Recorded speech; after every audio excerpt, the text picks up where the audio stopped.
بسم اللہ الرحمن الرحیم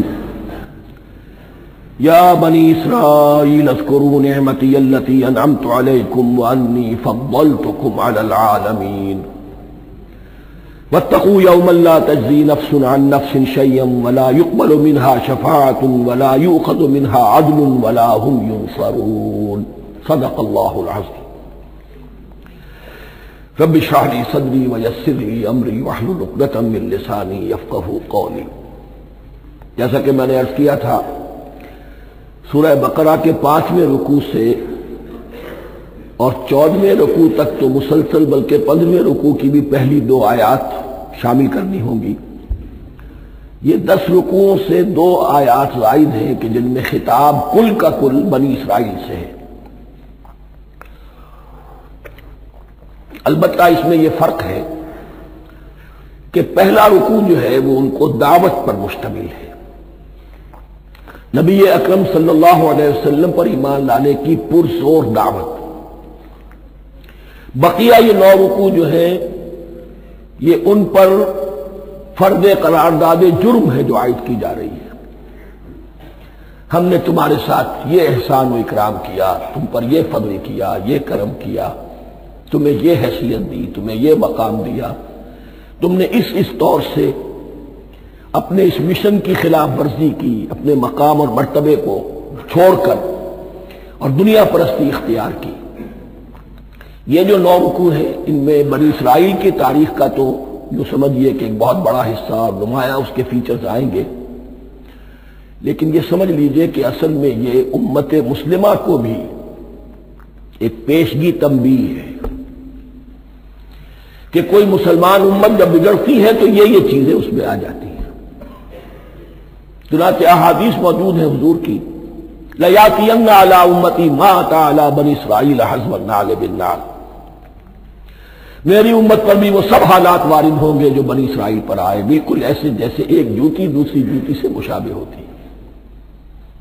ایک اور حدیث میں فرمایا لَتَتَّبِعُنَّ سُنَنَ مَن قَبْلِكُمْ، تم لازماً اپنے سے پہلوں کی پیروی کرو گے۔ اور اس میں اس حد تک بھی آپ نے وضاحت کر دی کہ اگر وہ سابق امت مسلمہ، سابق امت، اگر وہ گوہ کے بل میں گھسی تھی تم بھی گھسو گے، اور اگر ان میں کوئی بدبخت ایسا اٹھا جس نے اپنی ماں سے زنا کیا تو تم میں سے بھی کوئی شقی ایسا ضرور اٹھے گا جو یہ حرکت کرے گا۔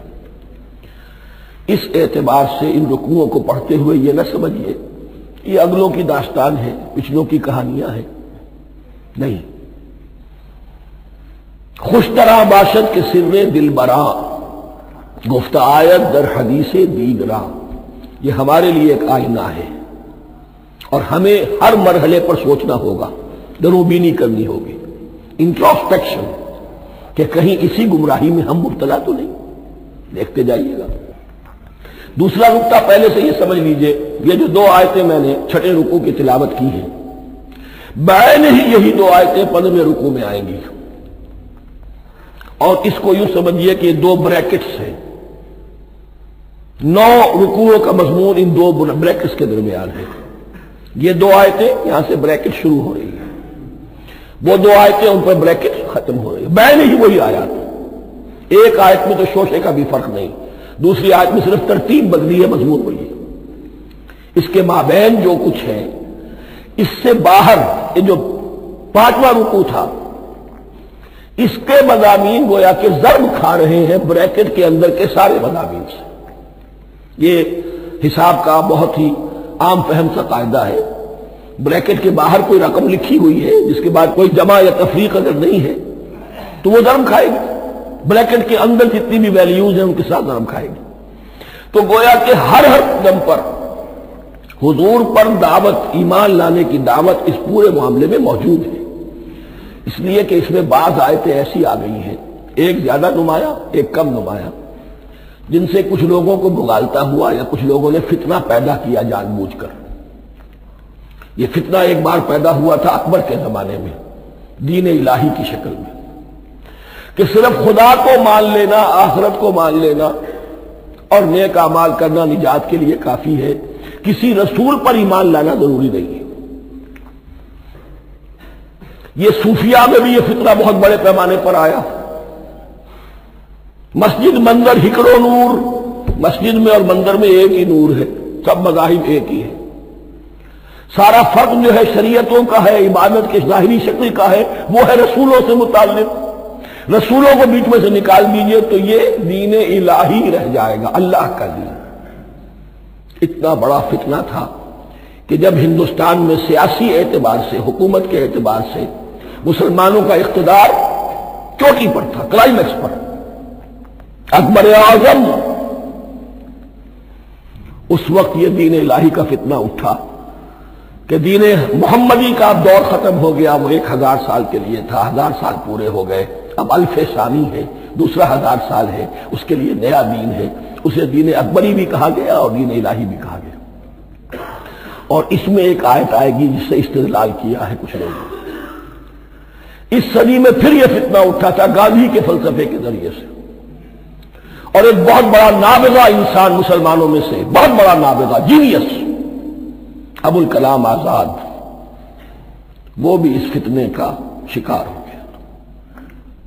متحدہ قومیت، چنانچہ گاندھی اپنی پرارتھنا میں کچھ قرآن کی تلاوت بھی کراتا تھا، کچھ گیتا بھی پڑھواتا تھا، کچھ اپنشدوں سے، کچھ بائبل سے، کچھ گرو گرنتھ سے۔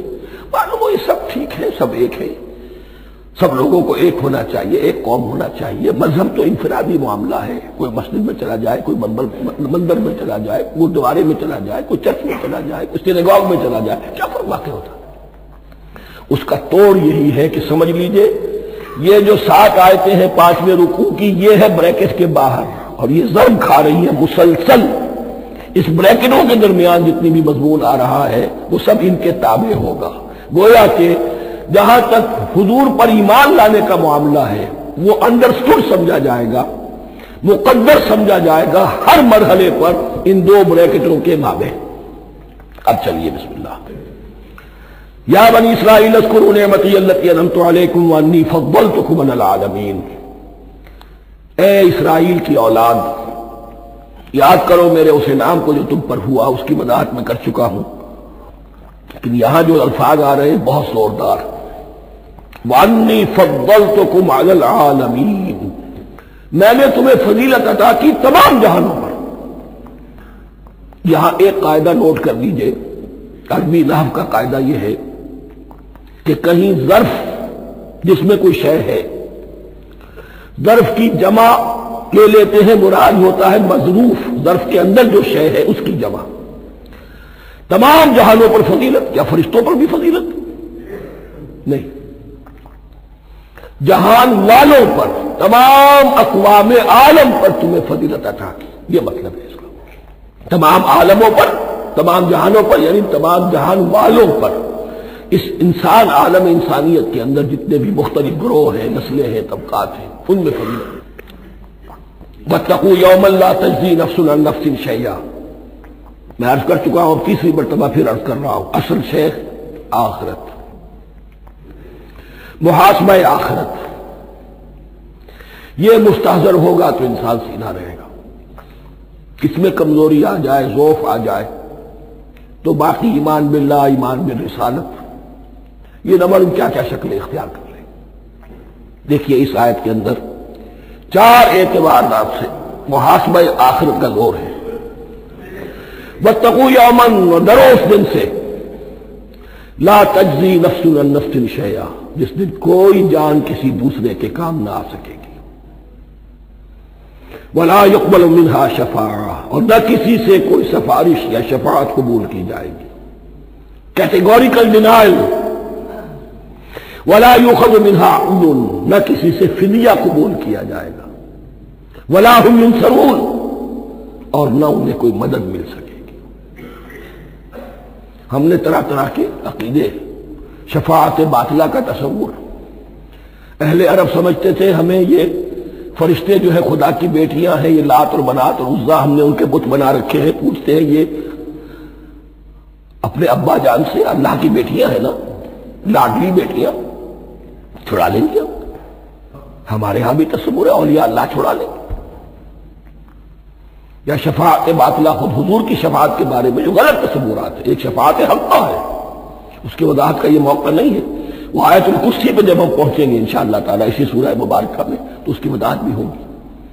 یہ سارے جو ہم نے جو گھر رکھے ہیں خیالات، ان کی نفی اس آیت کے حوالے سے کی۔ وَاتَّقُوا يَوْمًا لَا تَجْزِي نَفْسٌ عَن نَفْسٍ شَيْئًا، کوئی انسان دوسرے انسان کے کام نہیں آ سکے گا۔ وَلَا يُقْبَلُ مِنْهَا شَفَاعَةٌ، کسی جان کی طرف سے کوئی سفارش قبول نہیں ہوگی۔ وَلَا يُؤْخَذُ مِنْهَا عَدْلٌ، نہ کوئی فدیہ قبول کیا جائے گا۔ وَلَا هُمْ يُنصَرُونَ، نہ انہیں کوئی مدد مل سکے گی۔ اب اس کے بعد اللہ تعالیٰ کے احسانات اور ان کی طرف سے جو ناشکریاں ہوئی ہیں ان کی بڑی تفصیل کے ساتھ اب بات چلے گی، تفصیل نہیں تیزی کے ساتھ۔ یہ واقعات کئی 100 برس کے ہیں، لیکن ایک تو یہ کہ ان کی تفاصیل مکی صورتوں میں آ گئی ہیں، سب سے زیادہ سورہ اعراف میں ملے گی، اور بھی کئی صورتوں میں آپ کو مل جائے گی۔ یہاں پر تو پے بپے جیسے کہ ایک قرارداد جرم کسی پر کی جاتی ہے تو اس میں سب گنوائے جاتے، تم نے یہ کیا یہ کیا یہ کیا۔ وَإِذْ نَجَّيْنَاكُم مِّنْ آلِ فِرْعَوْنَ، اور ذرا یاد کرو جب کہ ہم نے تمہیں نجات دی تھی فرعون کی قوم سے۔ يَسُومُونَكُمْ سُوءَ الْعَذَابِ، وہ تمہیں بدترین عذاب میں مبتلا کیے ہوئے تھے۔ يُذَبِّحُونَ أَبْنَاءَكُمْ وَيَسْتَحْيُونَ نِسَاءَكُمْ، تمہارے بیٹوں کو ذبح کر ڈالتے تھے اور تمہاری عورتوں کو زندہ رکھتے تھے۔ عورتیں تو پھر ان کے کام آتی تھی، گھر میں کام کاج کے لونیاں بنتی تھی، گھروں میں ڈال دیتے تھے، لیکن لڑکوں کو، اور یہ 2 موقع پر ہوا ہے بنی اسرائیل کے ساتھ، یہ بعد میں انشاءاللہ اس کی تفصیل آئے گی۔ وَفِي ذَلِكُمْ بَلَاءٌ مِّن رَبِّكُمْ عَظِيمٌ، اور یقیناً اس میں تمہارے رب کی طرف سے تمہارے لیے بڑی آزمائش تھی۔ وَإِذْ فَرَقْنَا بِكُمُ الْبَحْرَ، اور یاد کرو جب کہ ہم نے تمہارے لیے سمندر کو پھاڑ دیا یا دریا کو پھاڑ دیا۔ یہ ایک مختلف فی بات ہے کہ کس جگہ سے کراس کیا تھا بنی اسرائیل نے ایجپٹ سے سینائی پیننسولا آنے کے لیے، جزیرہ نما سینا میں۔ ایک رائے یہ کہ دریائے نیل کو کراس کر کے گئے ہیں، لیکن یہ بات غلط ہے، دریائے نیل تو مصر کے اندر ہے، وہ کبھی بھی مصر کی حد نہیں بنا۔ کسی کی رائے یہ ہے کہ جو خلیج سویز ہے، بحر قلزم جو ہے ریڈ سی، وہ اوپر جا کر 2 کھاڑیوں میں تبدیل ہو جاتا ہے، خلیج عقبہ مشرق کی طرف اور خلیج سویز مغرب کی طرف، اور ان کے درمیان میں یہ سینائی پیننسولا جو ہے یہ تکون ہے، جیسے ہندوستان بھارت تکون ہے ایسے یہ پیننسولا ہے، انڈین پیننسولا، سینائی پیننسولا۔ اور یہ سویز کینال کے بعد میں بنی ہے۔ خلیج سویز اور میڈیٹرینین بحیرہ روم کے درمیان یہ کچھ چھوٹی چھوٹی، اگرچہ چھوٹی تھی سمندر کے لحاظ سے، بہت بڑی بڑی جھیلیں تھیں، اور ان جھیلوں ہی کو پھر جوڑ جوڑ کر درمیان میں جو خشکی تھی اس کو کاٹ کر سویز کینال بنائی گئی ہے۔ تو اب تو یہ ایک مسلسل ایک رابطہ ہے، لیکن معلوم ہوتا ہے کہ یا تو خلیج سویز کو کراس کیا ہے حضرت موسیٰ علیہ السلام نے، اور یہی میری رائے زیادہ یہی ہے، اس لیے کہ کوہ طور جو ہے وہ اس پیننسولا کی ٹپ پر ہے، نیچے ہے یہاں، جہاں پر دن کا قیام رہا اور جہاں پھر حضرت موسیٰ کو 40 دن کے لیے کوہ طور پر بلا کر اور پھر انہیں تورات دی گئی ہے۔ تو معلوم ہوتا ہے کہ جو خلیج سویز ہے اسے کراس کیا ہے۔ کراس کس طرح کیا ہے کہ حضرت موسیٰ کے عصا کی ایک ضرب سے سمندر پھٹ گیا۔ فَكَانَ كُلُّ فِرْقٍ كَالطَّوْدِ الْعَظِيمِ، دونوں طرف چٹانوں کے مانند پہاڑ کی طرح جو ہے وہ سمندر کھڑا ہو گیا، اس کے راستے سے یہ نکل گئے۔ اور پھر جب فرعون اور اپنا لشکر لے کر جب آیا ہے، اس نے سوچا ہم بھی نکل جائیں، وہ غلط ہو گئے، اس لیے کہ دونوں طرف کا پانی آپس میں مل گیا۔ یہ تھی کیفیت، اور معجزانہ کیفیت تھی، یہ کوئی فطرت کے یا نیچر کے اصول کے مطابق بات نہیں تھی، اور میں عرض کر چکا ہوں، آپ کو بتا چکا ہوں معجزہ کسے کہتے ہیں۔ وَإِذْ فَرَقْنَا بِكُمُ الْبَحْرَ فَأَنْجَيْنَاكُمْ، جب ہم نے تمہارے لیے یا تمہارے ساتھ سمندر کو پھاڑ دیا، تمہارے لیے، تمہارے گزرگاہ بنانے کے لیے، تو تمہیں تو نجات دے دی۔ وَأَغْرَقْنَا آلَ فِرْعَوْنَ وَأَنْتُمْ تَنظُرُونَ، اور تمہاری نگاہوں کے سامنے فرعون کے لاؤ لشکر کو غرق کیا، تم دیکھ رہے تھے، یہ گزر چکے تھے، اس ساحل پر کھڑے ہیں، ادھر سے یہ داخل ہوئے ہیں اور پانی دونوں طرف سے آ کر مل گیا اور یہ غرق ہو گئے۔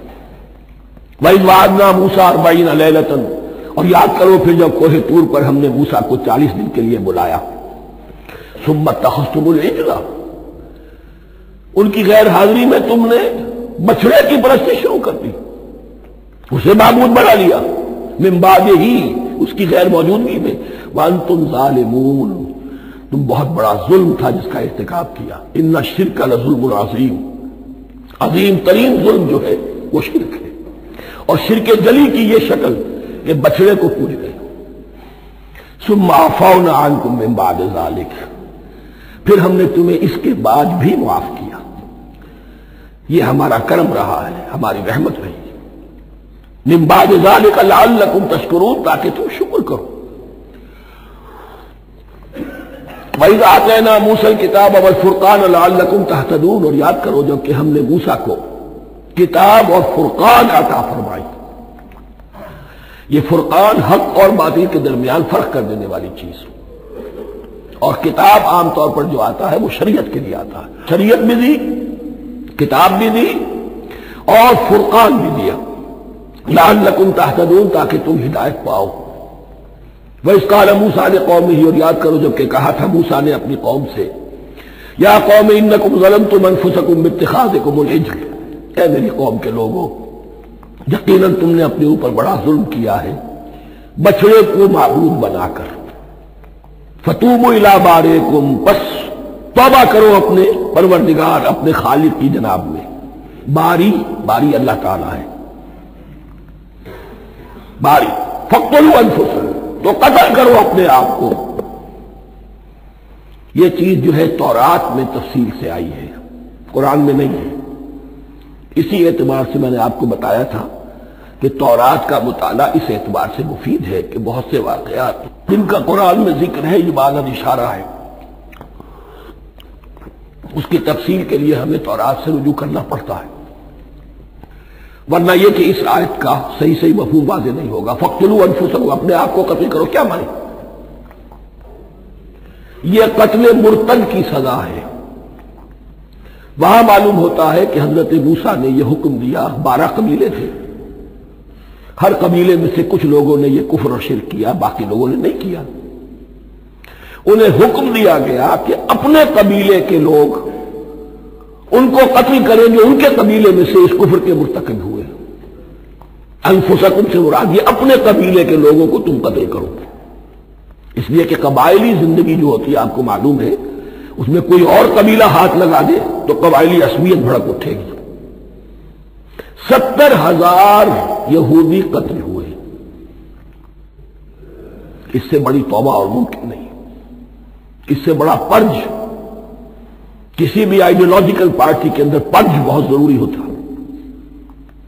کچھ لوگ آ گئے ایک نظریے کو قبول کر کے، رفتہ رفتہ نظریہ اوجل ہو گیا، کچھ مفادات، کچھ چودراہٹیں، یہ مقدم ہو گئی، اسی سے جماعتیں خراب ہوتی ہیں، غلط راستے پہ پڑ جاتی ہیں، تحریکیں بھٹک جاتی ہیں۔ تو آئیڈیولوجیکل پارٹی، نظریاتی جماعتیں پرج کرتی رہتی ہیں کہ جو بھی ہمارے نظریے سے ہٹ گئے اب ان کو ہم کاٹ کر علیحدہ کر دیں، اور یہی سے قتل مرتد۔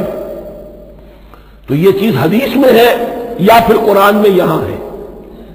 اس حوالے سے جو لوگ ہمارے ہاں بعض علماء بھی ہیں، جدید دانشور ہیں، جو قتل مرتد کی جو حد ہے اسلام میں اس کو تسلیم نہیں کرتے، لیکن میرے نزدیک یہ شریعت موسوی کا تسلسل ہے کہ شریعت موسوی کی جس شے کو بدلا نہ گیا ہو، جس کے بارے میں صراحتاً یہ معلوم نہ ہو کہ یہ شے تبدیل کر دی گئی، تو وہ شریعت محمدی کا جز بن گئی۔ زنا پر رجم کا معاملہ بھی یہی ہے۔ قرآن مجید میں رجم کی صریح آیت کوئی موجود نہیں ہے، حدیث میں ہے۔ قرآن مجید میں مرتد کے قتل کے لیے کوئی آیت موجود نہیں ہے، حدیث میں ہے، سنت میں ہے، اور دونوں کی کا جو منبع ہے وہ اصل میں تورات ہے۔ اس بات کو اچھی طرح نقل کر دیجئے، یہ جگہ اکثر لوگ جو ہے یہاں بہت سرسری طور سے گزر جاتے ہیں، یہ بہت اہم ہے، اور اس کے لیے تورات کی طرف رجوع کیجئے۔ 70,000، 6 لاکھ کل تھے جب یہ مصر سے نکلے ہیں، 6 لاکھ تھے۔ کتنے عرصے کے بعد پیننسولا پہنچے ہیں، سینائی پیننسولا میں اور طور میں، کچھ اور ان کی تعداد بڑھ گئی ہوگی، لیکن یہ کہ ان میں سے 70 لاکھ کو قتل کیا اپنے ہاتھوں سے۔ ہر قبیلے نے اپنے جو مرتد تھے ان کو اپنے ہاتھ سے قتل کیا۔ فَتُوبُوا إِلَىٰ بَارِئِكُمْ فَاقْتُلُوا أَنفُسَكُمْ ذَٰلِكُمْ خَيْرٌ لَكُمْ عِندَ بَارِئِكُمْ، یہی تمہارے لیے تمہارے رب کے نزدیک بہتر بات ہے۔ فتاب علیکم، تو اللہ نے تمہاری توبہ قبول کر لی۔ توبہ قبول کس طرح ہوئی؟ یہ تزکیہ ہوا ہے امت کا کہ ان میں سے جن لوگوں نے اتنی بڑی غلط حرکت کی ہے ان کو کاٹ کر، ذبح کر کے، ان کو قتل کر کے پھینک دیا گیا۔ انہ هو التواب الرحیم، یقیناً وہ تو ہے ہی بہت توبہ کا قبول فرمانے والا اور بہت رحم فرمانے والا۔ وَإِذْ قُلْتُمْ يَا مُوسَىٰ لَن نُّؤْمِنَ لَكَ حَتَّىٰ نَرَى اللَّهَ جَهْرَةً، ایک اور واقعہ ان کی تعریف کا۔ اور یاد کرو جب کہ تم نے کہا تھا اے موسیٰ ہم تو تمہاری بات نہیں مانیں گے۔ ایمان کے بعد جب لام کا حرف آئے تو اس کے معنی صرف تصدیق کے ہوتے ہیں۔ لن نؤمن لک، ہم آپ کی بات کی تصدیق نہیں کریں گے، حتی نری اللہ جہرۃ، جب تک کہ ہم دیکھ نہ لیں اللہ کو عیاناً۔ ہمیں کیا پتا اللہ نے یہ کتاب دی آپ کو، آپ تو لے کر آ گئے۔ ہمارے سامنے تو پتھر کی کچھ تختیاں ہیں، اس پہ کچھ لکھا ہوا، کس نے لکھا ہمیں کیا پتا۔ اب دیکھیے ایک حضرت موسیٰ کی خواہش تھی رب ارنی انظر الیک، وہ کچھ اور شے تھی۔ یہ تخریبی ذہن ہے جو یہ کہہ رہا ہے کہ ہم بھی چاہتے ہیں کہ اللہ کو اپنی آنکھوں سے دیکھے اور معلوم ہو کہ واقعی اس نے یہ کتاب آپ کو دی ہے۔ فاخذتکم الصاعقۃ، تو تمہیں آپ پکڑا ایک بہت بڑی کڑک میں، ایک بہت بڑی کڑک ہوئی اور سب کے سب مردہ ہو گئے۔ وَأَنْتُمْ تَنْظُرُونَ، تمہارے دیکھتے دیکھتے ایک کڑک میں تمہیں آ گیا۔ ثُمَّ بَعَثْنَاكُمْ مِنْ بَعْدِ مَوْتِكُمْ، پھر ہم نے تمہیں دوبارہ اٹھایا تمہاری موت کے بعد۔ بعض لوگ اس کی یہ تعویل کر رہے ہیں کہ یہ موت نہیں تھی بلکہ بے ہوش ہو گئے تھے، یعنی جو بھی کڑک تھی اس کی وجہ سے سب کے سب بے ہوش ہو کے گر گئے۔ لیکن میرے نزدیک یہاں تعویل کی ضرورت نہیں، بعد سے بعد الموت اللہ کے لیے کوئی مشکل نہیں۔ ہم الفاظ کو خواب کا کو ان کے اصل جو مفہوم ہے جو کہ صاف ہے صریح ہے اس سے خواب کا کے لیے موڑ کر لکھا جائے۔ ثم بعثناکم من بعد موتکم لعلکم تشکرون، تاکہ تم شکر کرو۔ وظللنا علیکم الغمام وانزلنا علیکم المن والسلوى، اور ہم نے تم پر ابر کا سایہ کیا۔ اب 6 لاکھ کا قافلہ چل رہا ہے، سینائی پیننسولا، صحرا، کوئی اوٹ نہیں، کوئی سایہ نہیں، دق و دق، دھوپ کی تبش۔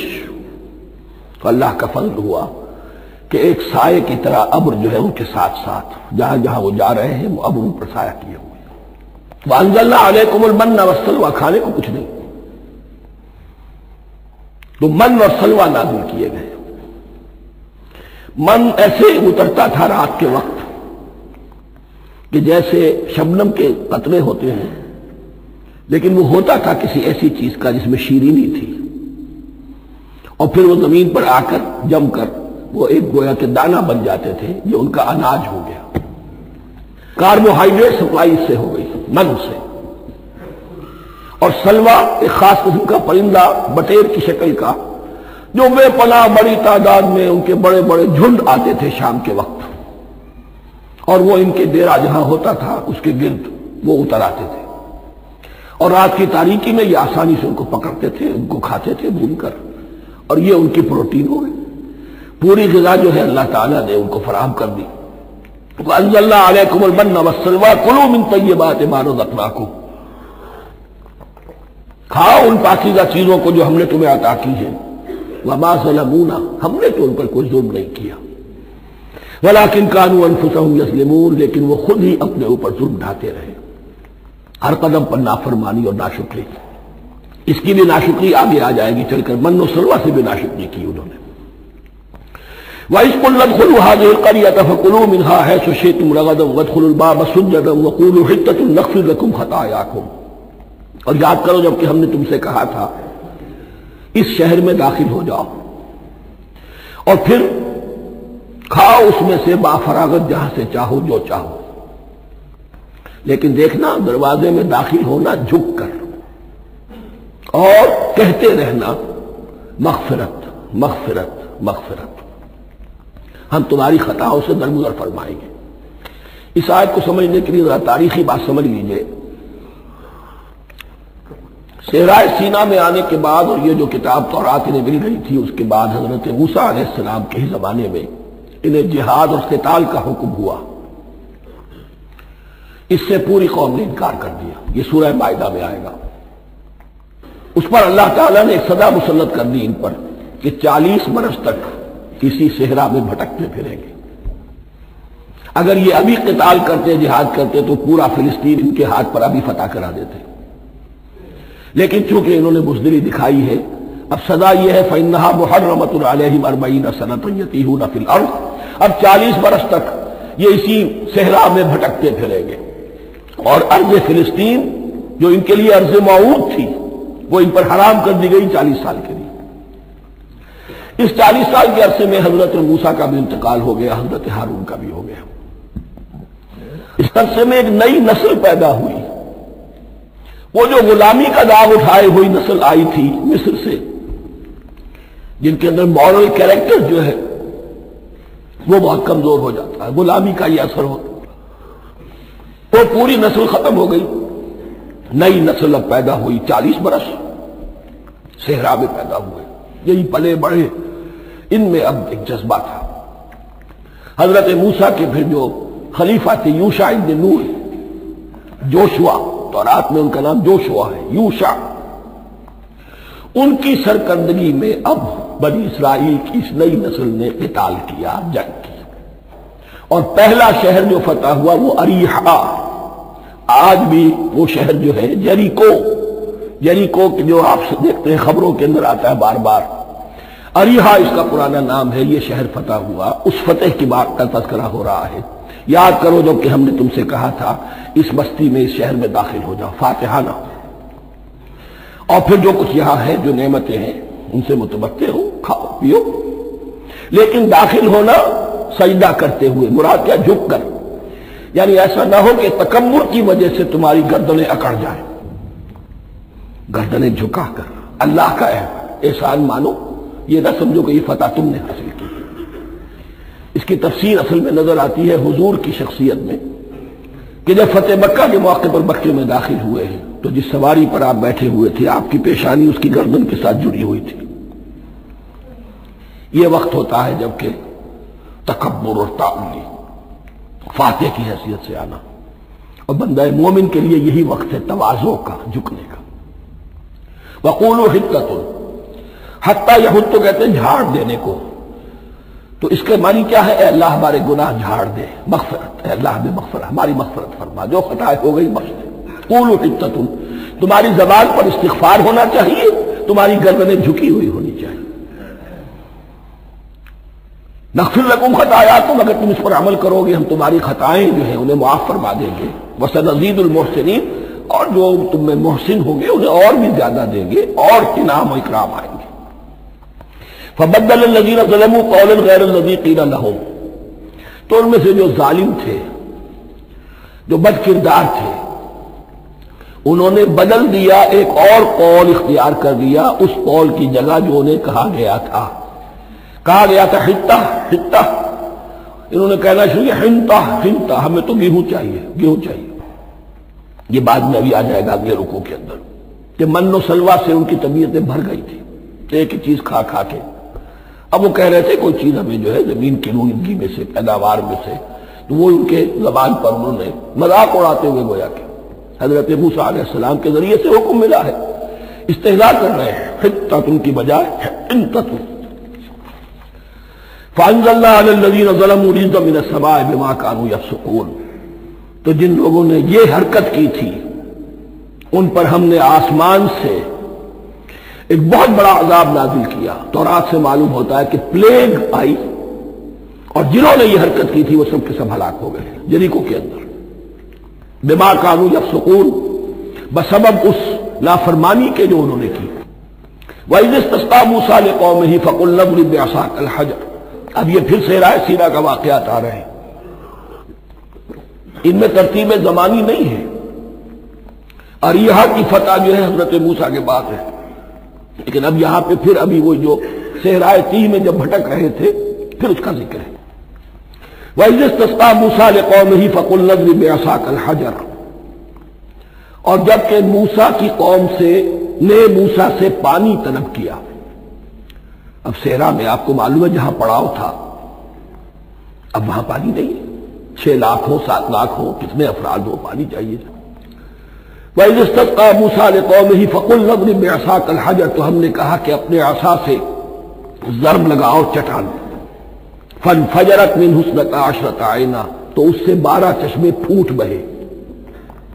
فجر کہتے ہیں کسی شے کے پھٹ کر کوئی چیز برآمد ہو۔ فجر جو ہوتی ہے، فجر کا وقت رات کی تاریکی کا پردہ چاک ہوتا ہے اور سپیدہ سحر نمودار ہوتا ہے۔ فَانْفَجَرَتْ مِنْهُ اثْنَتَا عَشْرَةَ عَيْنًا، تو 12 چشمے پھوٹ بہے۔ قَدْ عَلِمَ كُلُّ أُنَاسٍ مَشْرَبَهُمْ، یہاں اناس سے کیا مراد ہے؟ ہر قبیلہ، ہر قبیلے نے اپنا گھاٹ معین کر لیا۔ 12 قبیلے تھے، اگر علیحدہ علیحدہ نہ ہوتا معاملہ، 12 چشمے اسی لیے دیے گئے کہ لڑے نہ جھگڑے نہ۔ پانی تو بہت بڑی چیز ہے، کہیں پانی پینے پلانے پہ جھگڑا اور کہیں گھوڑا آگے بڑھانے پہ جھگڑا، یہ تو قبائلی زندگی کے اندر ہوتی ہی چیزیں۔ تو اس اعتبار سے اللہ تعالیٰ نے ان کے لیے یہ سہولت کی کہ 12 چشمے پھوٹ بہے۔ قد علم کل اناس مشربہم، ہر ایک نے اپنا گھاٹ جان لیا، معین کر لیا۔ کلوا واشربوا من رزق اللہ، گویا کہ کہہ دیا گیا کہ کھاؤ اور پیو اللہ کے رزق میں سے۔ ولا تعثوا فی الارض مفسدین، اور زمین میں فساد مچاتے نہ پھرو۔ کھانے پینے کے لیے پانی بھی ادھر آ گیا، کھانے کے لیے من و سلوہ آ گیا۔ اب دیکھیے ان کی ناشکری۔ وَإِذْ قُلْتُمْ يَا مُوسَىٰ لَن نَّصْبِرَ عَلَىٰ طَعَامٍ وَاحِدٍ، یاد کرو جب کہ تم نے کہا تھا اے موسیٰ ہم ایک کھانے پر تو صبر نہیں کر سکتے، کھا کھا کے بکتا گئے ہیں من و سلوہ۔ فَادْعُ لَنَا رَبَّكَ، تو ذرا اپنے رب سے دعا کرو، پکارو ہمارے لیے اپنے رب کو۔ یخرج لنا، وہ نکالے ہمارے لیے مما تنبت الارض، زمین کی روئیدگی اور پیداوار میں سے، نباتات ارضی میں سے، من بقلہا، اس کی ترکاریاں، وقثائہا، اور ککڑیاں، کھیرے اور ککڑیاں، ان سب کے لیے یہ لفظ ہے۔ وفومہا، ایک ترجمہ گیہوں کیا گیا ہے لیکن میرے نزدیک زیادہ صحیح ترجمہ ہے لہسن، اور سرائے کی زبان میں بھی اور ممکن ہے کہ سندھی میں بھی ہو تھوم، تھوم کہتے ہیں لہسن کو، یہ فوم کی بدلی ہوئی شکل ہے، اس لیے کہ یہی علاقہ ہے جس میں عرب آئے تھے، تو عربوں کی زبان کے بہت سے الفاظ جو ہیں اس سرائے کی زبان میں خاص طور پر وہ بہت زیادہ، تو تھوڑی سی شکل بدل کر وہ کافی تعداد میں موجود ہے۔ وعدسہا، اور دال خاص طور پر مسور کی، وبصلہا، اور پیاز۔ اب جو چٹخارے جس سے بنتے ہیں سالن کے، ان کی زبانیں وہ چٹخارے مان گئی۔ ظاہر بات ہے کہ اگر وہ سلوا بھی تھا، بٹیرا ہے، اسے آگ کے اوپر ذرا سا تپایا اور کھایا، وہ ایک ہی خاص قسم کی غذا ہے جو چل رہی ہے۔ اسی طرح من جو ہے وہ ایک خاص قسم کا سیریل ان کے لیے بن گیا ہے۔ لیکن یہ جو چٹخارے ہیں یہ تو لہسن سے ہے، پیاز سے ہے، ترکاریوں سے ہے، ان تمام چیزوں سے، دال کا اپنا ایک ذائقہ ہے۔ قَالَ تَسْتَبْدِلُونَ الَّذِي هُوَ أَدْنَىٰ بِالَّذِي هُوَ خَيْرٌ، حضرت موسیٰ نے فرمایا کیا وہ شے جو کمتر ہے بدلے میں چاہتے ہو اس کے کہ جو بہتر ہے؟ من و سلوہ کہیں بہتر ہے اللہ کی طرف سے تمہیں دیا گیا ہے، تم اس سے تمہارا جی بھر گیا ہے، اس کو ہاتھ سے دے کر چاہتے ہو کہ یہ ادنا چیزیں تمہیں ملے۔ اہبطوا مصرا، اب یہ لفظ آ گیا اہبطوا، اب ظاہر بات ہے یہ آسمان سے زمین پر اترنے کے لیے لفظ نہیں ہے اہبطوا، یہاں اس کا ترجمہ صحیح ہوگا سیٹل ڈاؤن سم ویئر۔ اگر زمین کی یہ چیزیں چاہیے تو کہیں سیٹل ہو جاؤ اور کاشت کرو، بیج ڈالو، آبیاری کرو، یہ ساری چیزیں تمہیں مل جائیں۔ اہبطوا مصرا، کہیں سیٹل ڈاؤن ہو جاؤ، کہیں اتر پڑو کسی بستی میں، کسی علاقے میں۔ فَإِنَّ لَكُمْ مَا سَأَلْتُمْ، تمہیں مل جائے گا جو کچھ کہ تم نے مانگا۔ وَضُرِبَتْ عَلَيْهِمُ الذِّلَّةُ وَالْمَسْكَنَةُ وَبَاءُوا بِغَضَبٍ مِّنَ اللَّهِ، اب یہ ہے ان کی وہ خباثتیں، ان کے وہ ناشکریاں، ان کی وہ معصیتیں، ان پر جو آخری حکم دیا جا رہا ہے، جو اگر آپ برا نہ مانیں تو میں عرض کروں گا آج یہود پر اتنا اپلیکیبل نہیں ہے جتنا مسلمانوں پر ہے۔ ضربت علیہم الذلۃ والمسکنۃ وباءوا بغضب من اللہ، ذلت اور مسکنت کم ہمتی ان پر تھوپ دی گئی. ضربت علیہم, it was heaped upon them, the humiliation was heaped upon them. ضربت علیہم الذلۃ والمسکنہ وباؤوا بغضب من اللہ, اور وہ اللہ کا غضب لے کر لوٹے. وہی امت جس کے بارے میں فرمایا وَأَنِّي فَضَّلْتُكُمْ عَلَى الْعَالَمِينَ, اسی امت کا پھر یہ حشر ہوا. کیوں ہوا؟ نافرمانی. تمہیں کتاب دی تھی کہ تم پیروی کرو, تمہیں کتاب دی تھی کہ اسے قائم کرو. وَلَوْ أَنَّ أَهْلَ الْكِتَابِ أَقَامُوا التَّوْرَاةَ وَالْإِنْجِيلَ وَمَا أُنزِلَ إِلَيْهِم مِّن رَّبِّهِمْ لَأَكَلُوا مِن فَوْقِهِمْ وَمِن تَحْتِ أَرْجُلِهِمْ, اگر یہ تورات اور انجیل کو قائم کرتے, نافذ کرتے, تو نعمتیں زمین بھی اگلتی, ان کے قدموں کے نیچے سے نعمتیں جو ہیں وہ پھوٹتی, اور ان کے سروں کے اوپر سے بھی بارش ہوتی نعمتوں کی. لیکن اگر تم نے اس کو چھوڑ کر اپنی خواہشات, اپنے نظریات, اپنے خیالات, اپنا تمرد, اپنی سرکشی, اپنی حاکمیت, اپنی مصلحتیں, اپنی عقل, اس کو بالا تر کیا, تو پھر جو قوم اللہ کے قانون کی, اللہ کی ہدایت کی, اللہ کی کتاب کی امین ہوتی ہے دنیا میں, وہ اللہ کی ریپرزنٹیٹو ہوتی ہے, نمائندہ ہوتی ہے. اگر وہ اپنے عمل سے مس ریپرزینٹ کرے اللہ کو, تو وہ کافروں سے بڑھ کر مغضوب اور کافروں سے بڑھ کر مبغوض ہو جاتی ہے. مغضوب بھی مبغوض بھی. یہ کافروں کو تو دین پہنچانا تمہارے ذمہ تھا, تم نے دین ان کو کیا پہنچانا تھا, تم تو خود دین سے منحرف ہو گئے. آج کس جگہ پر امت مسلمہ کھڑی ہے کہ 1.25 بلین یا 1.5 بلین 125 کروڑ عزت نام کی شے نہیں ہے. کہ عزت نام تھا جس کا گئی تیمور کے گھر سے, سارے معاملات دنیا کے G7 G15 کے ہاتھ میں ہیں. سیکیورٹی کونسل اس کے پرماننٹ ممبر کا ویٹو ہے, اور نہ سیکیورٹی کونسل میں اور نہ کہیں کسی G7 میں, نہ G9 میں, نہ G15 میں کوئی مسلمان ملک نہیں. کسنمی پرست کی بھیا کیستی. ہماری اپنی پالیسیز کہیں اور طے ہوتی ہیں, ہمارے اپنے بجٹ کہیں اور بنتے ہیں, ہماری صلح اور جنگ کسی اور کے اشارے سے ہوتی ہے. ریموٹ کنٹرول, یہ ذلت اور مسکنت. ہم کہتے ہیں ہماری شہرگ ہے کشمیر, اور جنگ کرنے کو تیار نہیں ہے. یہ خوف نہیں تو کیا ہے, یہ مسکنت نہیں تو کیا ہے. اگر اللہ پر یقین ہو اور اپنے حق پر یقین ہو, تو اگر شہر دوسرے کے قبضے میں ہے تو ہمت کرو, یا تخت یا تختہ. لیکن نہیں, آپ کے ریڈیو پر, ٹیلی ویژن پر خبریں آتی رہی تھی, اتنے مسلمانوں کے ساتھ یہ کر دیا, اتنی مسلمان عورتوں کی بے حرمتی کر دی. لیکن یہاں ہم بیٹھے ہوئے اپنے اپنے دھندوں میں, اپنے اپنے کاروبار میں, اپنی اپنی ملازمتوں میں, اپنے اپنے کیریئرز میں. دنیا میں کیا کچھ ہو رہا ہے. بہرحال اس وقت یہ جو ہے, میں نے جیسا کہ عرض کیا تھا کہ یہ ہے تاریخ بنی اسرائیل کی, لیکن خوشترا باشد کے سر دل براں گفت آیت در حدیث دیگراں. یہ ہمارا نقشہ ہے آج اس آیت میں. ضربت علیہم الذلۃ والمسکنۃ وباؤوا بغضب من اللہ. اور یہ کیوں؟ ذالک بانہم کانوا یکفرون بآیات اللہ, یہ اس لیے کہ وہ اللہ کی آیات کا انکار کرتے رہے. وَيَقْتُلُونَ النَّبِيِّينَ بِغَيْرِ الْحَقِّ, اللہ کے نبیوں کو ناحق قتل کرتے رہے. ہمارے ہاں بھی مجددین امت میں سے کتنے ہیں جو جیلوں میں ڈالے گئے, جن کو ایسی ایسی مار پڑی ہے کہ کہا جاتا ہے کہ ہاتھی کو بھی وہ مار پڑتی تو برداشت نہ کرتا. احمد ابن حنبل کے ساتھ کیا ہوا؟ ابو حنیفہ جیل میں انتقال کیا. امام مالک کے کندھے کھینچ دیے گئے, اتار دیے گئے, منہ کالا کر کے اور اونٹ پر بٹھا کر پھرایا گیا.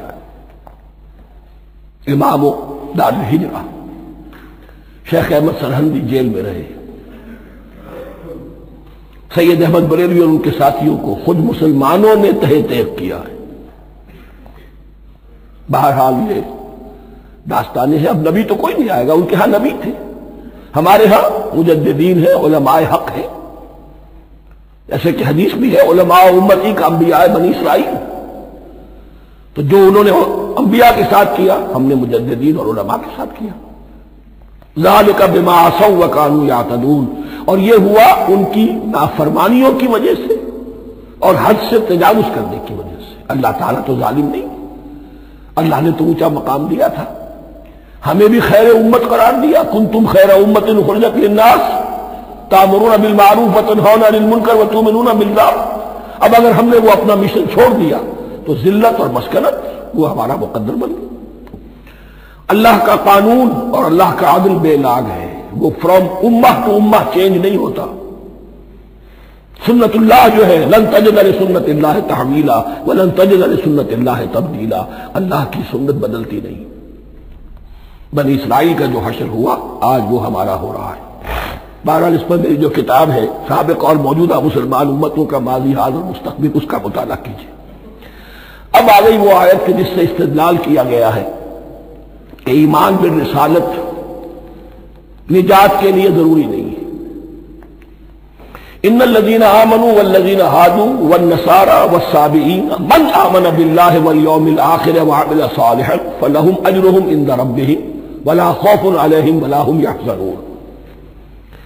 یقیناً جو لوگ ایمان لائے، اور اس سے مراد ہے جو ایمان لائے حضور پر، محمد پر صلی اللہ علیہ وسلم، والذین ہادوا، اور جو یہودی ہو گئے، والنصارى اور نصرانی، والصابئین، اور صابی وہ لوگ تھے عراق کے علاقے میں رہتے تھے جو کہتے تھے کہ ہم دین ابراہیمی پر ہیں، لیکن ان کے ہاں بھی بہت کچھ بگڑ گیا تھا، جیسے حضرت ابراہیم کی نسل حضرت اسماعیل کی نسل بگڑ گئی تھی تو اس طرح وہ بھی بگڑ گئے تھے۔ ستارہ پرستی زیادہ تر ان کے ہاں تھی۔ من آمن باللہ والیوم الآخر، جو کوئی بھی ایمان لایا اللہ پر اور یوم آخر پر، وعمل صالحا، اور اس نے عمل کیے اچھے، فلہم اجرہم عند ربہم، تو ان کے لیے محفوظ ہے ان کا اجر ان کے رب کے پاس، ولا خوف علیہم ولا هم یحزنون، اور نہ ان پر کوئی خوف ہوگا اور نہ وہ کسی حزن سے دوچار ہوں گے۔ ظاہر الفاظ کے اعتبار سے دیکھیے کہ یہاں ایمان بالرسالت کا ذکر نہیں ہے۔ ویسے تو اگر کوئی اس سے یہ غلط استدلال کرتا ہے تو اس کا پہلا جو اصولی جواب ہے وہ تو یہ ہے کہ ایسی حدیثیں بھی موجود ہیں، من قال لا الہ الا اللہ دخل الجنہ، تو اس کی کیا معنی ہے؟ صرف کہنے سے جنت میں داخل ہو جائیں گے، کسی عمل کی ضرورت نہیں۔ جواب یہ دیا جائے گا پورے قرآن کو سامنے رکھو، پورے حدیث کے ذخیرے کو سامنے رکھو، کسی ایک جگہ سے کوئی ایک نتیجہ نکال لینا وہ صحیح نہیں۔ لیکن اس کے علاوہ وہ اصول جو میں بیان کر چکا ہوں کہ یہ سلسلہ شروع کہاں سے ہوا ہے، 5واں رکوع، وآمنوا بما انزلت مصدقا لما معكم ولا تكونوا اول كافر به، انہیں ایمان کی زوردار دعوت سے تو یہ ساری بات شروع ہوئی ہے۔ اب فصاحت اور بلاغت کا یہ تقاضا ہے کہ بار بار اس کو دہرایا نہ جائے، وہ بات انڈرسٹوڈ رہے گی، مقدر رہے گی، سمجھی جائے گی کہ ہر جگہ پر وہ موجود ہے، اس لیے کہ ساری گفتگو ہو رہی ہے اسی کے حوالے سے۔ وآمنوا بما انزلت مصدقا لما معكم ولا تكونوا اول كافر به ولا تشتروا بآياتي ثمنا قليلا وإياي فاتقون۔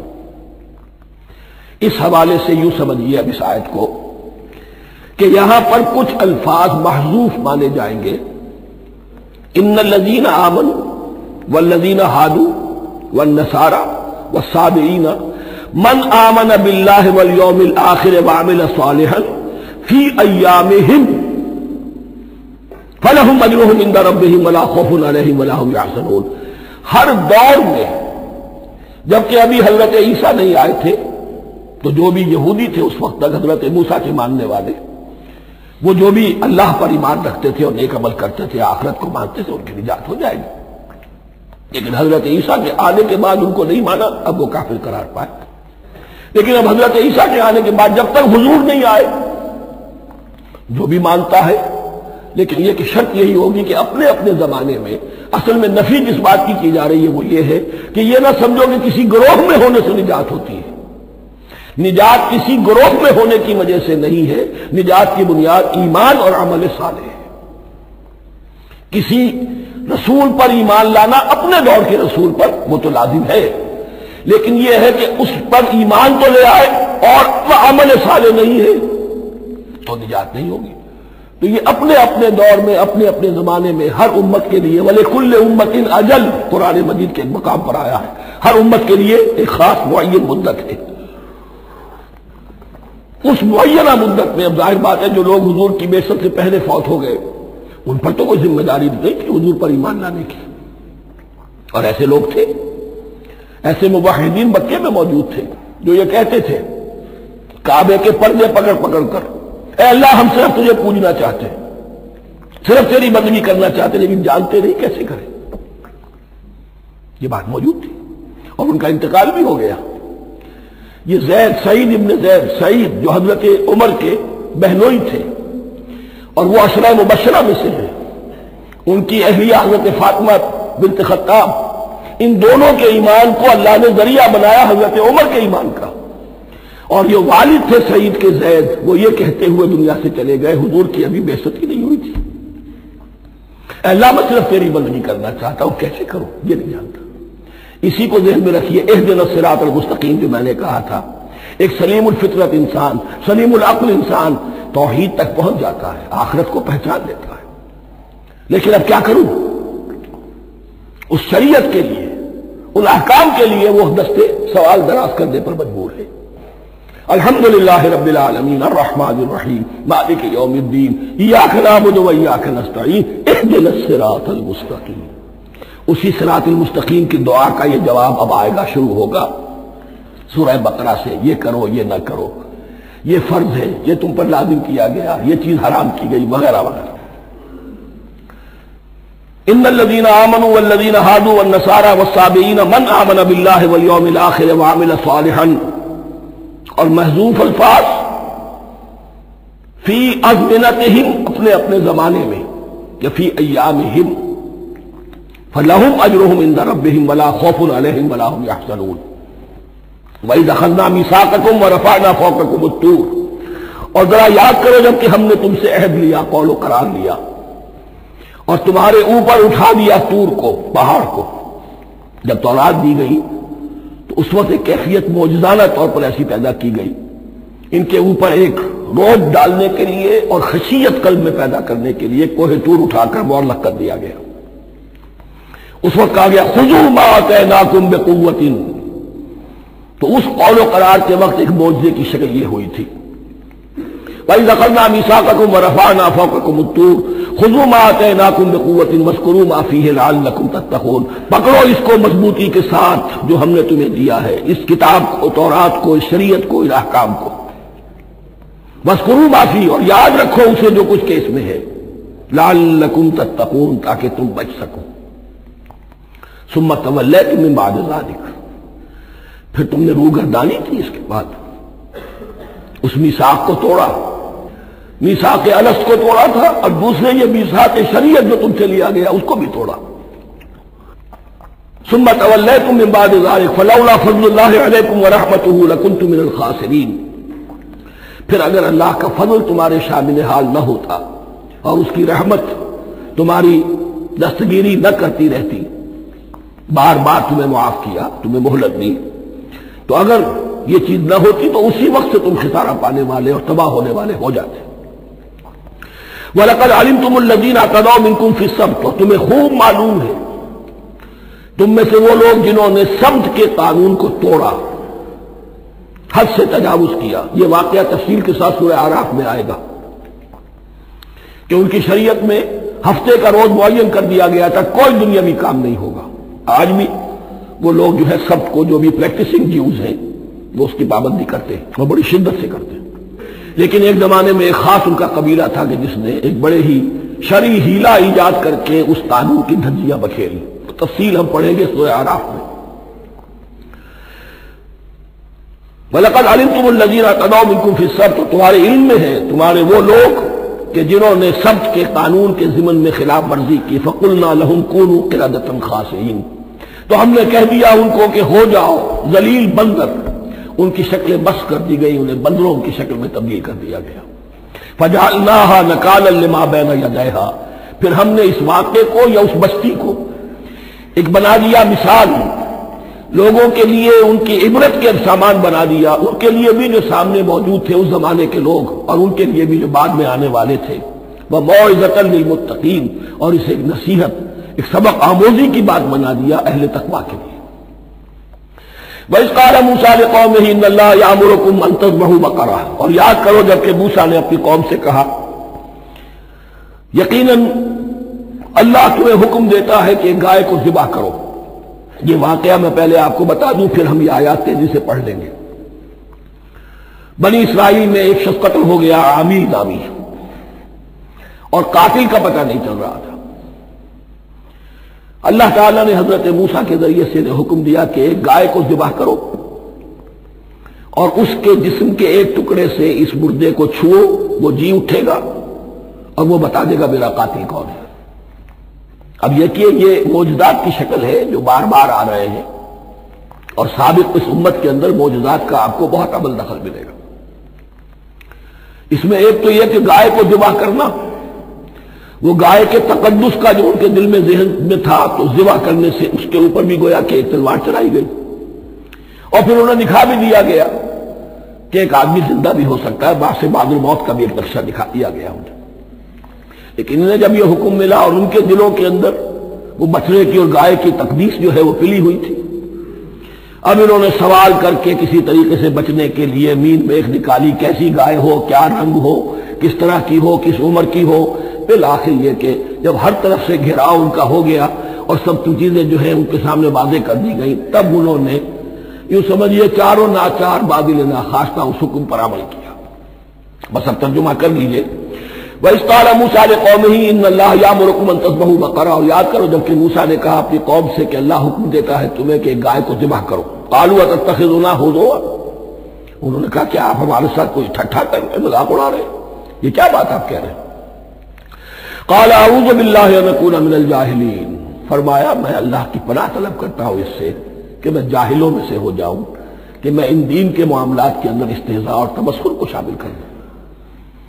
قالوا ادع لنا ربك يبين لنا ما هي، اب انہوں نے کہا اچھا ایسی بات ہے تو ذرا اپنے رب سے دعا کیجئے کہ وہ ہم پر واضح کر دے کہ وہ کیسی ہو۔ قال انه يقول، حضرت موسیٰ نے فرمایا اللہ تعالیٰ فرماتا ہے انها بقرۃ لا فارض ولا بکر، وہ ایک ایسی گائے ہونی چاہیے کہ جو نہ بوڑھی ہو نہ بالکل بچیا ہو، عوان بین ذالک، ان کے بین بین ہو۔ فَفَعَلُوا مَا تُؤْمَرُونَ، تو اب کر گزرو جو تمہیں حکم دیا گیا۔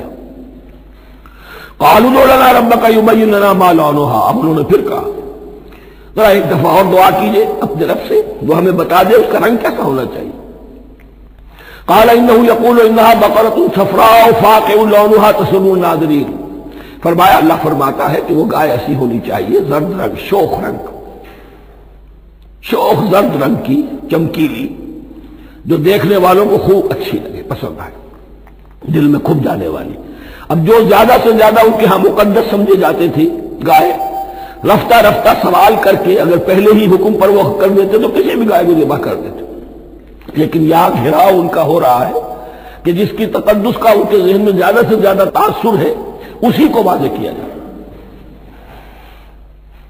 قالوا ادع لنا ربك يبين لنا ما هي، پھر انہوں نے کہا ذرا اللہ سے دعا کیجئے اور وہ ہمیں یہ بتائے کہ وہ کیسی ہو۔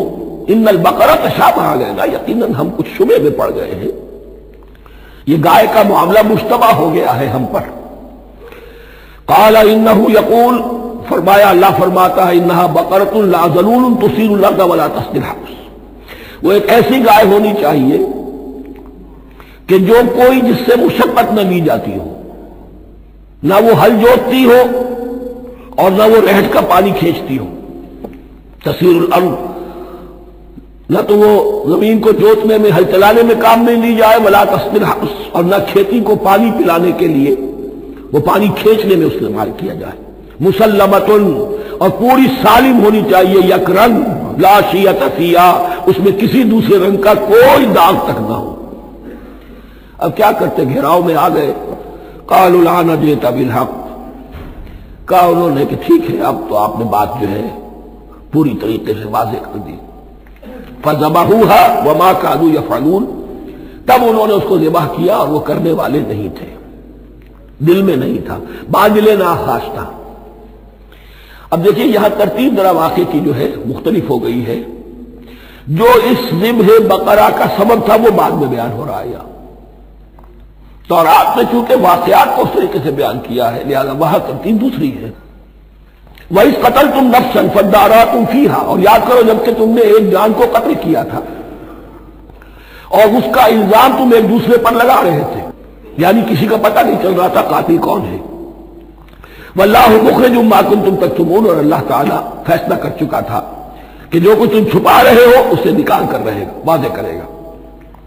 فَقُلْ اضْرِبُوهُ بِبَعْضِهَا، تو ہم نے حکم دیا کہ اس کی لاش کو اس گائے کے ایک ٹکڑے سے، اس کے جسم کے ایک حصے سے ضرب لگاؤ.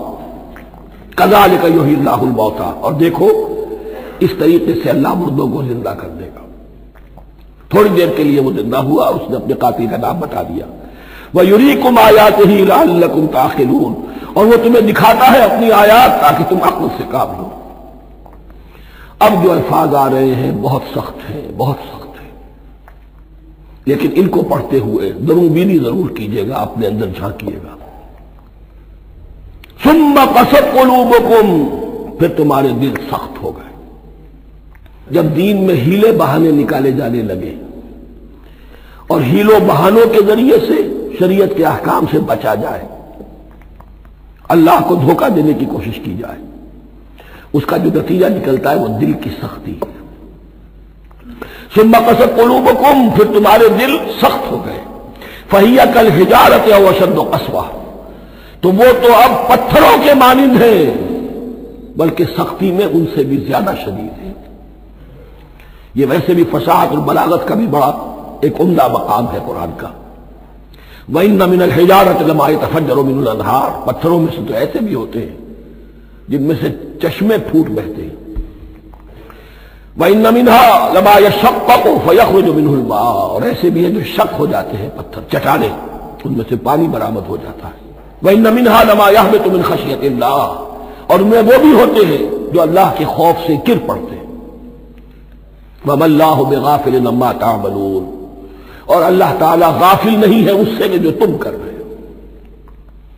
یہ کیفیت جو ہے ثم قست قلوبکم فہی کالحجارۃ او اشد قسوہ ہے. کون؟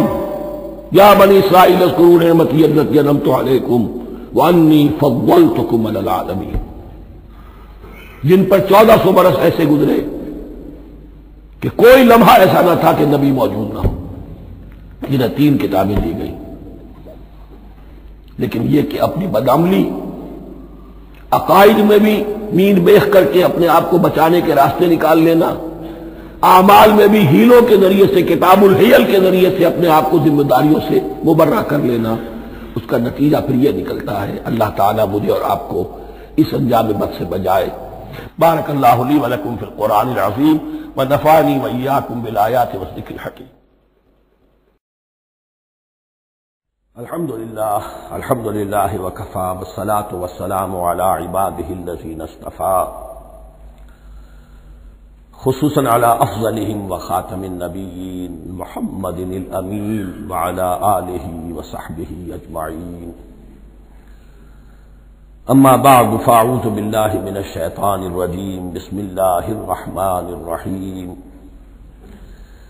افتطمعون ان يؤمنوا لكم وقد كان فريق منهم يسمعون كلام الله ثم يحرفونه من بعد ما عقلوه وهم يعلمون.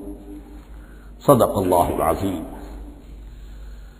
رب اشرح لي صدري ويسر لي امري واحلل عقدة من لساني يفقهوا قولي. اللهم ربنا الهمنا رشدنا واعذنا من شرور انفسنا. اللهم ارنا الحق حقا وارزقنا اتباعه وارنا الباطل باطلا وارزقنا اجتنابه. اللهم وفقنا لما تحب وترضى.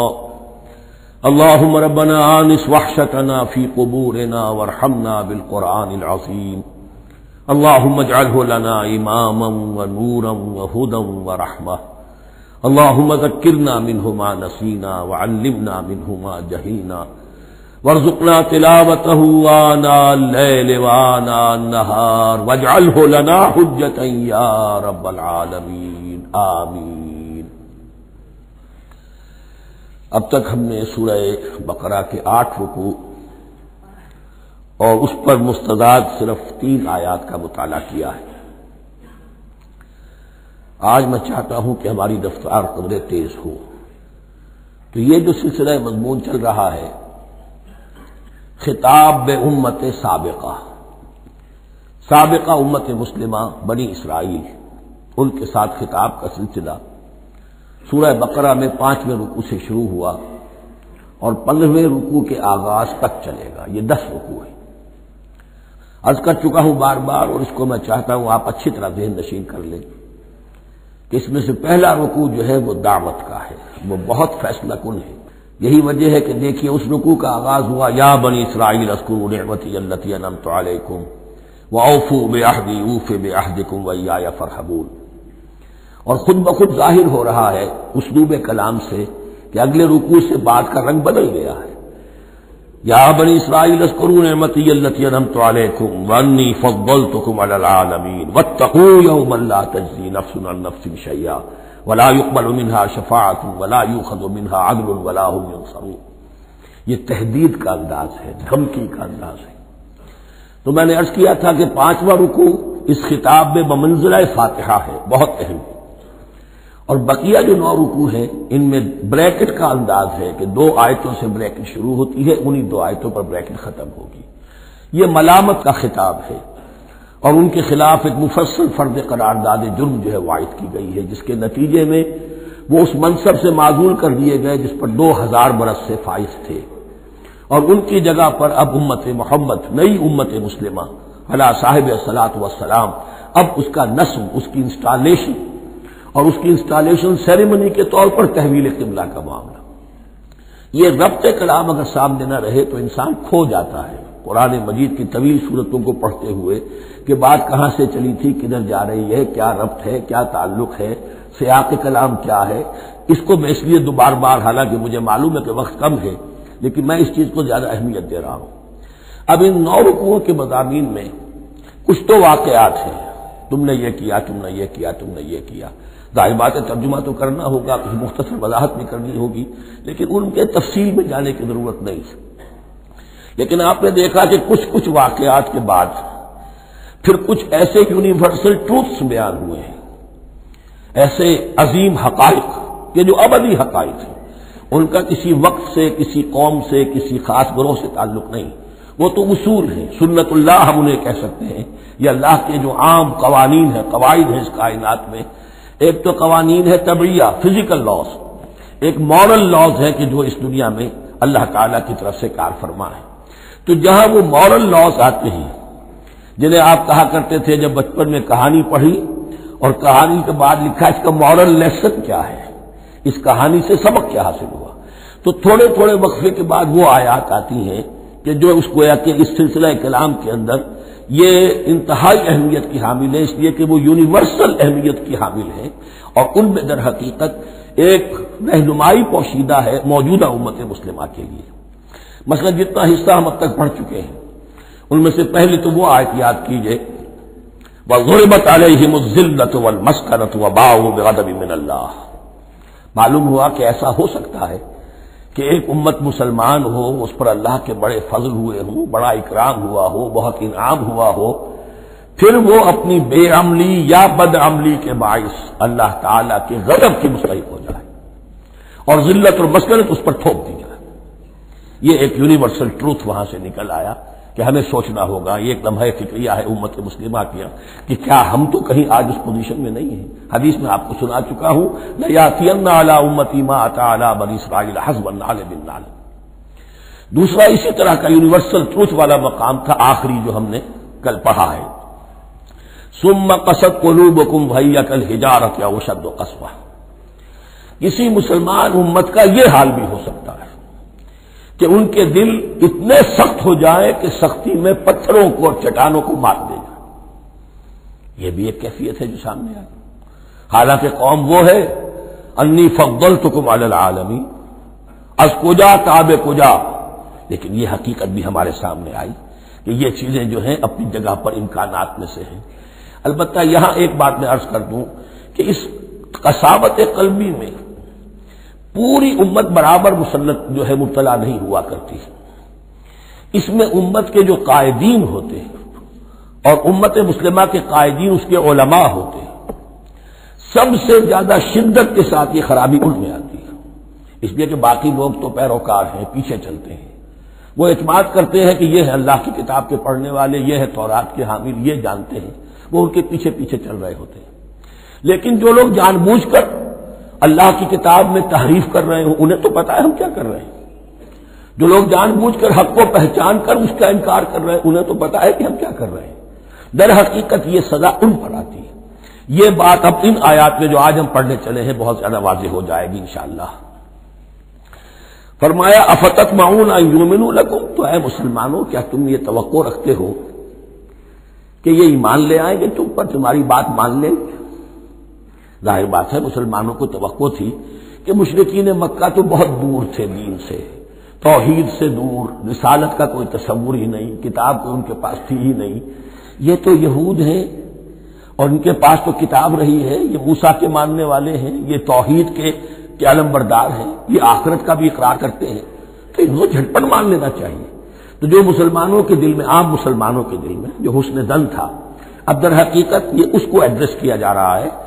افتطمعون ان یؤمنوا لکم، تمہیں بڑی طمع ہے، کوشش ہے، تمہاری خواہش ہے، آرزو ہے، تمنا ہے، توقع ہے کہ یہ بات مان لے گے تمہاری۔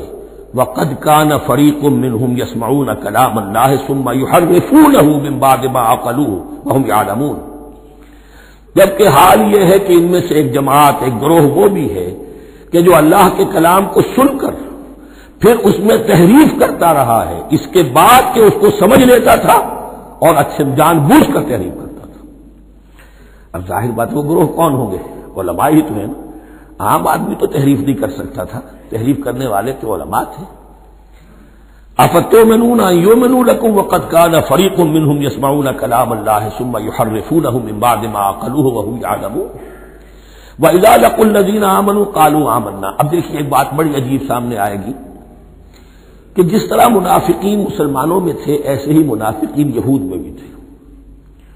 یہود میں سے کچھ لوگ ایسے تھے کہ جن پر حق جب منکشف ہو گیا اور کچھ ان کی صالح فطرت بھی تھی، اب وہ آنا چاہتے تھے اسلام کی طرف، لیکن اپنے خاندان کو، گھر والوں کو، اپنے کاروبار کو، اپنے قبیلے کو چھوڑنا بھی ممکن نہیں تھا، اور قبیلوں کی سرداری جو ہے وہ ان کے علماء یہود کے پاس ہے۔ تو دل ان کے کچھ صاف ساتھ آ چکے تھے اہل ایمان کے، اور جب وہ اہل ایمان سے ملتے تھے تو کبھی کبھی باتیں بھی بتا کہ ہاں یہ بات جو محمد کہہ رہے یہ تورات میں لکھی ہوئی تھی، واقعی یہ بات یوں ہی تھی۔ اب اس کے بعد جب وہ جاتے تھے اپنے شیاطین کے پاس، وہی شیاطین ان کے علماء، ان کے بڑے سرکردہ لوگ، تو وہ جا کر انہیں ڈانٹ ڈپٹ کرتے تھے، بے وقوفو یہ کیا کر رہے ہیں تم، یہ بات بتا رہے ہو انہیں تاکہ اللہ کے ہاں جا کر وہ تم پر حجت قائم کرے کہ انہیں پتا تھا اور پھر بھی انہوں نے نہیں مانا۔ اب یہ ان کا آپس کا مکالمہ ہو رہا ہے۔ وَإِذَا لَقُوا الَّذِينَ آمَنُوا قَالُوا آمَنَّا، اور ان میں سے کچھ لوگ ہیں کہ جب ملتے ہیں اہل ایمان سے تو وہ کہتے ہیں ہم ایمان لے آئے۔ وَإِذَا خَلَا بَعْضُهُمْ إِلَىٰ بَعْضٍ، اور جب وہ خلوت میں ہوتے ہیں ایک دوسرے کے ساتھ، قالوا وہ کہتے ہیں اتحدثونہم، کیا تم بتا رہے ہو ان کو، بما فتح اللہ علیکم، وہ باتیں جو اللہ نے کھولی ہے تم پر، لیحاجوکم بہ عند ربکم، کہ وہ تم پر حجت قائم کرے تمہارے رب کے پاس کہ اللہ اس نے مانا تھا کہ ہاں تورات میں یہ ہے، تو تم ذرا عقل سے کام لو، اور یہ حقیقتیں جو تورات کے ذریعے سے ہمیں معلوم ہے مسلمانوں کو مت بتاؤ۔ اس پر اللہ کا تبصرہ کیا ہے؟ افلا تعقلون، یہ تو ابھی انہی کا قول ختم ہوا کہ کیا تم عقل نہیں ہے کہ تم ایسا بیوقوفی کا کام کر رہے ہو؟ اولا یعلمون، یہ تبصرہ اللہ کا ہے، تو کیا یہ لوگ نہیں جانتے ان اللہ یعلم ما یسرون وما یعلنون، کہ اللہ تو جانتا ہے وہ سب کچھ بھی جو وہ چھپاتے ہیں اور وہ سب کچھ بھی جسے وہ ظاہر کرتے ہیں۔ تو چاہے یہ باتیں مسلمانوں کو بتاؤ نہ بتاؤ، اللہ کی طرف سے تو محاسبہ ہو ہی جانا ہے، لہذا یہ بھی ان کی ناسمجھی کی دلیل ہے۔ اب آ رہی ہے وہ اصل اہم بات جو میں نے آج ابتدا میں بیان کر دی تھی، وَمِنْهُمْ أُمِّيُّونَ، ان میں سے بھی ایک طبقہ تو ہے ان پڑھ لوگوں کا۔ اب دیکھیے امی اصل میں تو ایک طرح سے کہنا چاہیے کہ مشرکین عرب کے لیے لفظ ہے قرآن مجید میں۔ کیوں؟ ان کے اندر پڑھنے لکھنے کا رواج بھی نہیں تھا، کوئی آسمانی کتاب بھی ان کے پاس نہیں تھی۔ لیکن اب یہود کے بارے میں کہا جا رہا ہے، جیسے آج مسلمان ہیں کہ اکثر و بیشتر مسلمان تو جاہل ہیں، چاہے پی ایچ ڈی کیا ہوا ہو، پی ایچ ڈی تو فزکس میں کیا ہوا ہے، قرآن کی الف بیتیں نہیں آتی، دین کے جو ہے مبادی تک سے ناواقف ہیں، بہت پڑھے لکھے، اس کو ہمارے بعد لوگ کہتے ہیں پڑھے لکھے جاہل۔ آج کی عظیم اکثریت مسلمانوں کے پڑھے لکھے مسلمانوں کی وہ پڑھے لکھے جاہلوں پر مشتمل ہے، اس میں شامل کر لیجئے ہماری اکثریت جو ہے ہی بغیر پڑھی لکھی۔ تو اب انہیں کیا پتا، وہ تو سارا اعتماد کریں گے علماء پر، کوئی بریلوی ہے بریلوی علماء پر اعتماد کریں گے، کوئی دیوبندی ہے وہ دیوبندی علماء پر اعتماد کریں گے، کوئی اہل حدیث ہے وہ اہل حدیث علماء پر اعتماد کریں گے۔ منہم امیون، اب امیون کا سہارا کیا ہوتا ہے؟ منہم امیون لا یعلمون الکتاب الا امانیہ، وہ کتاب سے تو واقف نہیں ہوتے، اپنی کچھ خواہشات ہیں کہ جن کو جانتے ہیں۔ یہ خواہشات بعد میں کھل جائے گا، یہ خواہشات کیا ہیں؟ ہم تو اسرائیلی ہیں، ہم تو اللہ کے محبوب ہیں، ہم تو امت محمد میں ہیں، ہماری تو شفاعت ہو ہی جائے گی، یہ امانی ہے۔ تلک امانیہم، اور ہمیں تو جہنم میں داخل کیا بھی تو تھوڑے سے عرصے کے لیے، ہمیں نکال لیا جائے گا، یہ امانی ہے۔ تو ان کے پاس تو یہ تو ان امانی، امنیہ کہتے ہیں خواہش، امانی اس کی جمع ہے، یہ اپنی خواہشات، انگریزی کا لفظ صحیح تعبیر کرے گا وشفل تھنکنگ، یہ اپنی اس وشفل تھنکنگ کے سہارے جی رہے ہیں، علم ان کے پاس ہے ہی نہیں۔ وَإِنْهُمْ إِلَّا يَظُنُّونَ، اور وہ نہیں کچھ کر رہے مگر ظن و تخمین، گمان ہے، ان کے اپنے من گھڑت خیالات ہیں۔ فَوَيْلٌ لِّلَّذِينَ يَكْتُبُونَ الْكِتَابَ بِأَيْدِيهِمْ، تو اصل ہلاکت اور بربادی اور ویل کے بارے میں بعض روایات یہ بھی آئی ہیں کہ وہ جہنم کا وہ طبقہ ہے جس سے خود جہنم پناہ مانگتی ہے، سخت ترین۔ تو وہ ویل، وہ تباہی جو ہے ان کے لیے ہے جو کتاب لکھتے ہیں اپنے ہاتھ سے، ثم یقولون ھذا من عند اللہ، اور پھر کہتے ہیں یہ اللہ کی طرف سے ہے، لیشتروا بہ ثمنا قلیلا، تاکہ حاصل کر لیں اس سے کچھ بڑی گھٹیا سی حقیر سی قیمت، یعنی فتویٰ نویسی جس کا معاملہ ہے۔ اب کوئی شخص آیا، اس نے رائے پوچھی، انہوں نے اپنا جو بھی ہے وہ لکھا، کہا یہی دین کا تقاضا ہے، بس یہی علم ہے، یہی اللہ کی بات ہے۔ اب اس میں کتنا کچھ واقعتاً انہوں نے صحیح بات کہی ہے، کتنی ہٹ درمی سے کام لیا ہے، کتنی کسی رشوت کے مبنی کو رائے دی ہے، خود بدلتے نہیں قرآن کو بدل دیتے ہیں، وہ کس درجہ فقیہان حرم بے توفیق۔ تو یہ ان کے علماء کا کردار تھا۔ ثم یقولون ھذا من عند اللہ لیشتروا بہ ثمنا قلیلا فویل لہم مما کتبت ایدیہم، تو ہلاکت اور بربادی ہے ان کے لیے اس چیز سے کہ جو ان کے ہاتھوں نے لکھی، وویل لہم مما یکسبون، اور ان کے لیے ہلاکت اور بربادی ہے اس کمائی سے جو وہ کر رہے ہیں۔ یہ سارا دھندا جو ہے فتویٰ فروشی کا اور دین فروشی کا، اس کے لیے تباہی وہ اپنے لیے مول لے رہے ہیں، اس سے کوئی ان کو اللہ تعالیٰ کے ہاں کوئی اجر و ثواب نہیں ملے گا۔ وقالوا، اب یہ آگے امانی، وقالوا لن تمسنا النار الا ایاما معدودہ، وہ کہتے ہیں ہمیں تو آگ چھو ہی نہیں سکتی، ہاں گنتی کے چند دن، صرف یہ کہ دوسروں کی آنکھوں میں دھول جھونکنے کے لیے کہ کوئی اعتراض نہ کر دے اللہ ہمیں آگ میں پھینکا جا رہا اور ان کو نہیں پھینکا جا رہا، یہ ہم سے بھی بدتر تھے کردار میں، تو شاید ان کا منہ بند کرنے کے لیے چند دن کے لیے ہمیں جہنم میں ڈال دیں گے، پھر فوراً نکال لیں گے۔ وقالوا لن تمسنا النار الا ایاما معدودہ، اور وہ کہتے ہیں کہ نہیں چھو سکتی ہمیں آگ مگر گنتی کے چند دن۔ قل اتخذتم عند اللہ عہدا، ان سے کہیے کیا تم نے اللہ سے کوئی عہد لے لیا ہے، وہ قول و قرار ہو گیا ہے؟ فلن یخلف اللہ عہدہ، کہ تمہیں یہ یقین ہے کہ اللہ اپنے عہد کے خلاف نہیں کرے گا؟ ام تقولون علی اللہ ما لا تعلمون، یا تم اللہ کی طرف اس بات کی نسبت کر رہے ہو، تہمت جب لگا رہے ہو، جڑ رہے ہو یہ بات اللہ پر جو تم نہیں جانتے، جس کے لیے تمہارے پاس کوئی علم نہیں ہے۔ بلا من کسب سیئۃ، اب یہ انتہائی وہ یونیورسل ٹروتھس جو ہے جو میں نے کہا تھا، ابدی حقائق، اس کی عظیم ترین حقیقت آ رہی ہے، نوٹ کیجئے۔ بلا، کیوں نہیں، من کسب سیئۃ، جس شخص نے جان بوجھ کر ایک گناہ کمایا، لیکن گناہ بڑا، کبائر، صغائر نہیں، سیئۃ یہ اس کی جو تنکیر ہے وہ ایک کا فائدہ بھی دے رہی ہے اور تفہیم کا بھی. جس نے بھی جان بوجھ کر کسبا، ایک گناہ کمایا، فاحاطت بہ خطیئتہ، اور اس کی خطا نے اس کا گھیراؤ کر لیا. یعنی ایک ہی گناہ ہے، سود کھا رہا ہے، باقی نماز ہے، تہجد ہے، یہ ہے وہ ہے، لیکن اس ایک گناہ کی برائی بھی اتنی اس کے گرد جو ہے چھا جائے گی کہ پھر اس کی یہ ساری نیکیاں ختم ہو کر رہ جائیں. ایک گناہ. بلا من کسب سیئۃ واحاطت بہ خطیئتہ فاولئک اصحاب النار هم فیہا خالدون. اس میں ہمارے مفسرین نے یہ لکھا ہے کہ اس کی خطا کاری اتنی اس کے اوپر چھا جائے کہ ایمان کا کوئی اثر باقی نہ رہے. اور المعاصی برید الکفر، یہ علماء کے ہاں اصول ہے کہ یہ جو گناہ ہوتے ہیں یہ ڈاک ہے کفر کی. ہوتے ہوتے گناہ پر مداومت اگر اس پر چلتا ہے تو اصل میں ہوتے ہوتے ہوتا یہ ہے کہ اسے پتہ بھی نہیں ہوتا، وہ اپنے آپ کو مسلمان سمجھتا ہے، اندر سے ایمان ختم ہو چکا ہوتا ہے. دیمک کی طرح جو ہے وہ دروازے کی چوکھٹ جو ہے کھائی گئی، اوپر صرف ایک ونیئر لگا ہوا ہے جو نظر نہیں آ رہا. یہ عقل جو ہے اللہ نے دیمک کو بھی دی ہے کہ چھوٹی سی چھپٹی چھوڑ دینا تاکہ دھوکہ کھاتے رہیں لوگ گھر والے، باقی یہ کہ اندر سے کھوکھلا کر دیا. اولئک اصحاب النار، یہ آگ والے ہیں، ہم فیہا خالدون، جو اس میں ہمیشہ ہمیشہ رہیں گے. یہ ہے قاعدہ کلیہ، قرآن کا قطعی اور ابدی فیصلہ. والذین آمنوا وعملوا الصالحات، ہاں اس کے برعکس کے لوگ ایمان لائیں اور نیک عمل کریں.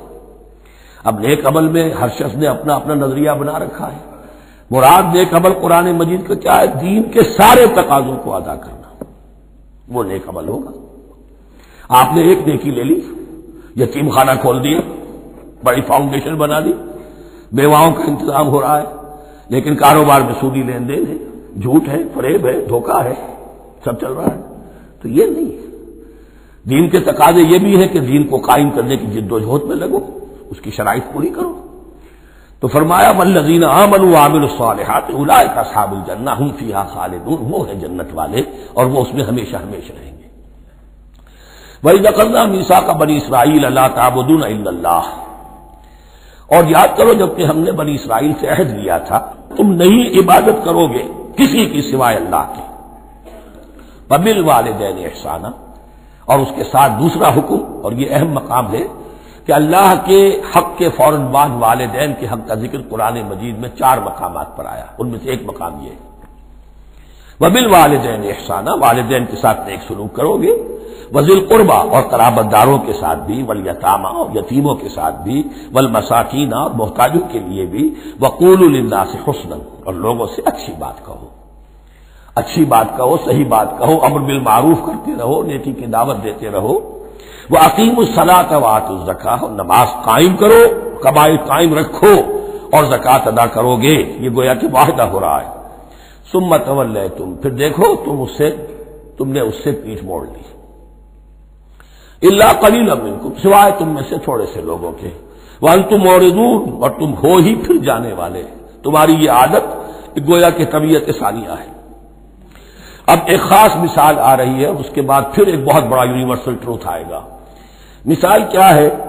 اللہ نے ان سے عہد لیا تھا وَإِذْ أَخَذْنَا مِيثَاقَكُمْ، ہم نے تم سے یہ عہد بھی لیا تھا لا تسفكون دماءكم، دیکھو اپنا خون نہیں بہاؤ گے، یعنی آپس میں جنگ نہیں کرو گے، لڑو گے نہیں، تم بنی اسرائیل ایک وحدت بن کر رہو گے. جیسے کہ قرآن مجید میں آیا ہے انما المؤمنون اخوۃ، تم بھائی بھائی ہو. لا تسفكون دماءكم، اپنا خون نہیں بہاؤ گے. ولا تخرجون انفسکم من دیارکم، اور نہ ہی تم نکالو گے اپنے کچھ لوگوں کو ان کے گھروں سے. اب یہاں مجھے وضاحت کرنی پڑے گی ورنہ بات سمجھ میں نہیں آئے گی کہ جب حضرت یوشع ابن نون کی سرکردگی میں بنی اسرائیل نے فلسطین کو فتح کرنا شروع کیا اور سب سے پہلے جیریکو فتح کیا گیا شہر، اس کے بعد جب سارا فلسطین فتح کر لیا تو انہوں نے ایک مرکزی حکومت قائم نہیں کی. 12 قبیلوں نے 12 حکومتیں بنا لی. جیسے 12 چشمے تھے پانی کے، ویسی 12 حکومتیں. اب ظاہر بات ہے جہاں 12 حکومتیں ہوں گی تو وہ طوائف الملوکی جس کو کہتے ہیں، آپس کی کھٹپٹ ہوتی تھی، جنگیں ہوتی تھی، پھر ان میں سے ایک دوسرے پر حملہ کر کے وہاں کے لوگوں کو نکال باہر کرتے تھے، بھاگنے پر مجبور کر دیتے تھے. تو یہ تھی ان کی کیفیت. لیکن اس کے بعد پھر جب وہ لوگ چلے گئے کہیں کفار کے ملک میں چلے گئے، اب کفار میں جو ہے ان کو لا کر اور ان کے سامنے ان کے ہاں بیچنا چاہا، کیونکہ غلام بن گئے وہاں جا کر، یا انہوں نے غلام بنا لیا، تو اب فدیہ دے کر چھڑا رہے ہیں کہ ہمیں حکم دیا گیا ہے کہ جو بھی تمہارا اسرائیلی بھائی ہو اس کو فدیہ دے کر چھڑا لو اگر کہیں وہ اسیر ہو جائے۔ تو ایک حکم کو تو مانا نہیں اور دوسرے پر عمل ہو رہا ہے۔ حکم تو یہ تھا کہ آپس میں خون ریزی کرو ہی نہیں، وہ اس حکم کو تو توڑ دیا، لیکن بڑے متقیانہ انداز میں اب جو اس وقت اس کی وجہ سے جو غلام بن گئے یا اسیر ہو گئے اب ان کو چھڑوا رہے کہ اللہ کا حکم ہے، شریعت کا حکم ہے۔ یہ ہے وہ تضاد جو مسلمان امتوں کے اندر ہو جاتا ہے، اس پر آئے گا وہ یونیورسل ٹروتھ۔ وَإِذْ أَخَذْنَا مِيثَاقَكُمْ لَا يَسْتَسْفِكُونَ دِمَاءَكُمْ، یاد کرو جب کہ ہم نے تم سے عہد لیا تھا کہ تم اپنا خون نہیں بہاؤ گے، وَلَا تُخْرِجُونَ أَنفُسَكُم مِّن دِيَارِكُمْ، اور نہ ہی تم اپنے آپ کو اپنے لوگوں کو ان کے گھروں سے نکالو گے، ثُمَّ أَقْرَرْتُمْ وَأَنتُمْ تَشْهَدُونَ، پھر تم نے اقرار کیا تھا اس عہد کو اور قول و قرار کو مان لیا تھا پورے شعور کے ساتھ، تشہدون مانتے ہوئے، ثم انتم ہؤلاء، پھر تم ہی ہو وہ تو تقتلون انفسکم، اپنے ہی لوگوں کو قتل بھی کرتے ہو، وتخرجون فریقا منکم من دیارہم، اور اپنے ہی لوگوں میں سے کچھ لوگوں کو ان کے گھروں سے باہر نکالتے ہو، تظاہرون علیہم بالاسم والعدوان، ان پر چڑھائی کرتے ہو گناہ کے ساتھ بھی اور زیادتی کے ساتھ بھی، وَإِن یاتوکم اسارا، اور اگر وہ قیدی بن کر تمہارے پاس آتے ہیں تفادوہم، تو اب تم ان کا فدیہ دے کر انہیں چھڑاتے ہو، وَهُوَ مُحَرَّمٌ عَلَيْكُمْ إِخْرَاجُهُمْ، حالانکہ ان کا تو نکالنا ہی تم پر حرام کیا گیا تھا۔ اب یہ واقعہ آپ نے پڑھ لیا، سمجھ لیا، اب دیکھیے اس سے جو سبق ہے، مورل لیسن ہے جو ابدی ہے، أَفَتُؤْمِنُونَ بِبَعْضِ الْكِتَابِ وَتَكْفُرُونَ بِبَعْضٍ، تو کیا تم ہماری شریعت کے ایک حصے کو مانتے ہو اور ایک کو نہیں مانتے؟ اب دیکھیے یہ الفاظ اب ہوں گے تعویل عام، جہاں کہیں بھی یہ طرز عمل ہوگا تو یہ آیت اس کو کور کرے گی۔ افتؤمنون ببعض الکتاب وتکفرون ببعض، تو کیا تم مانتے ہو ہماری کتاب کے ایک حصے کو اور ایک کو نہیں مانتے؟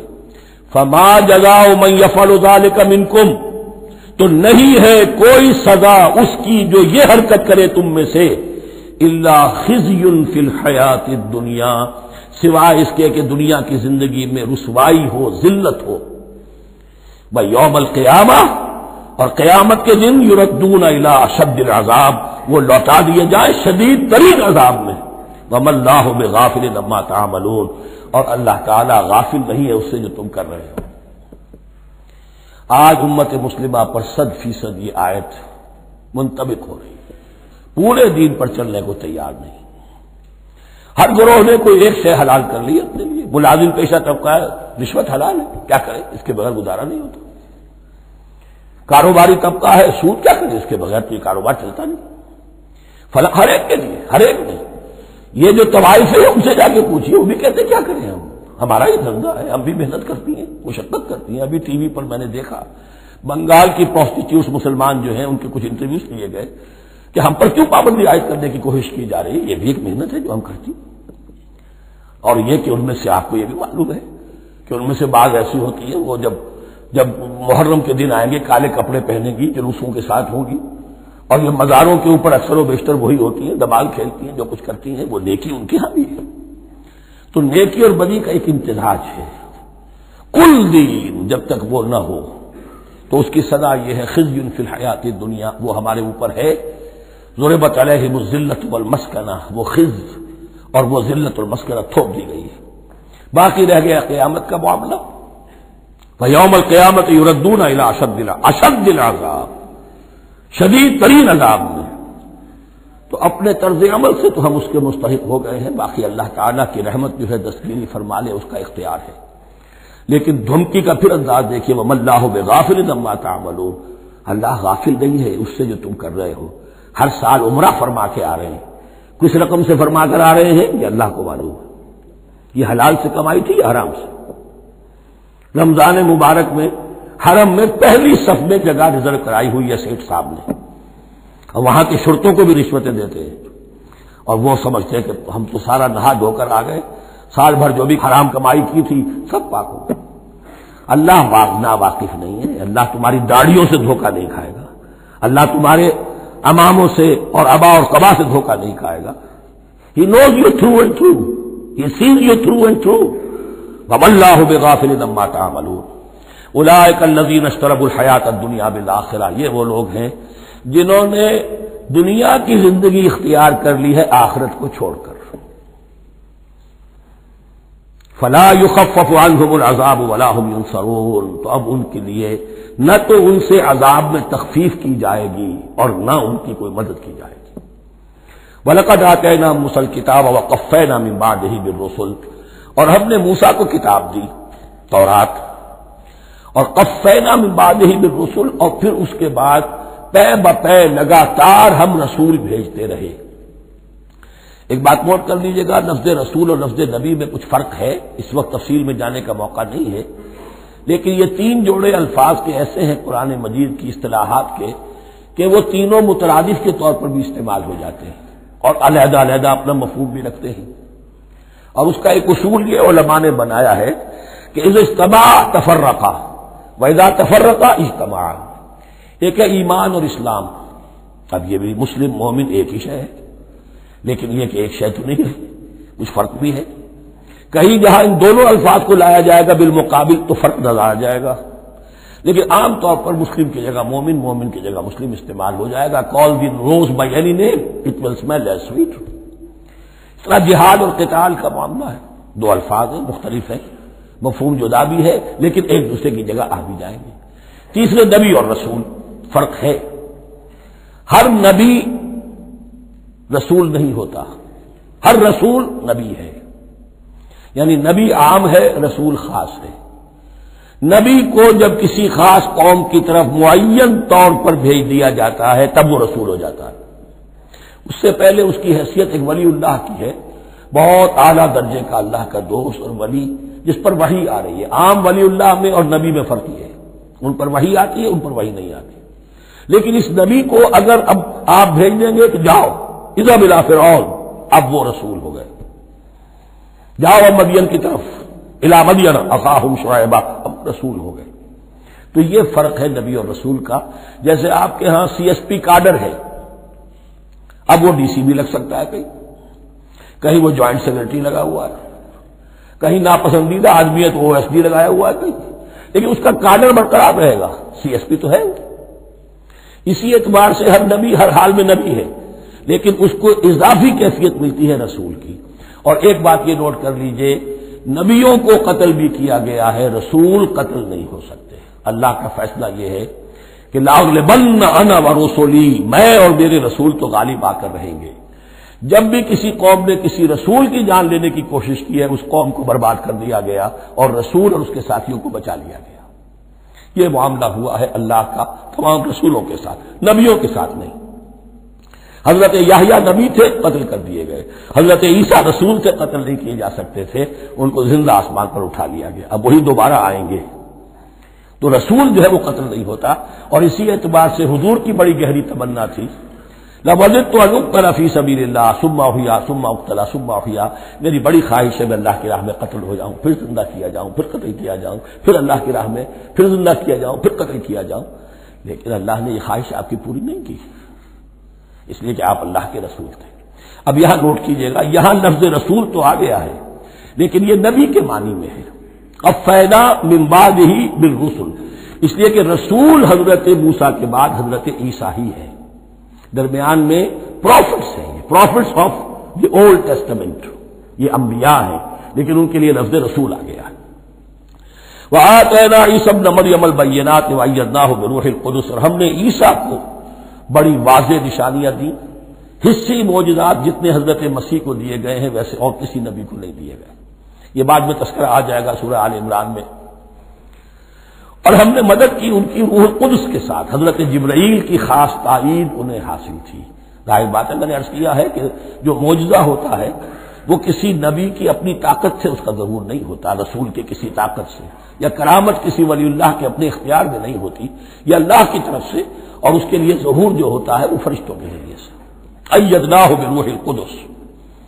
افکلما جاءکم رسول بما لا تهوى انفسکم، اب یہاں پر تبصرہ ہو رہا ہے. جو بھی کچھ یہود نے کیا حضرت مسیح کے ساتھ وہ چونکہ معلوم ہے اس کا تذکرہ نہیں کیا، صرف اس پر تبصرہ ہو رہا ہے.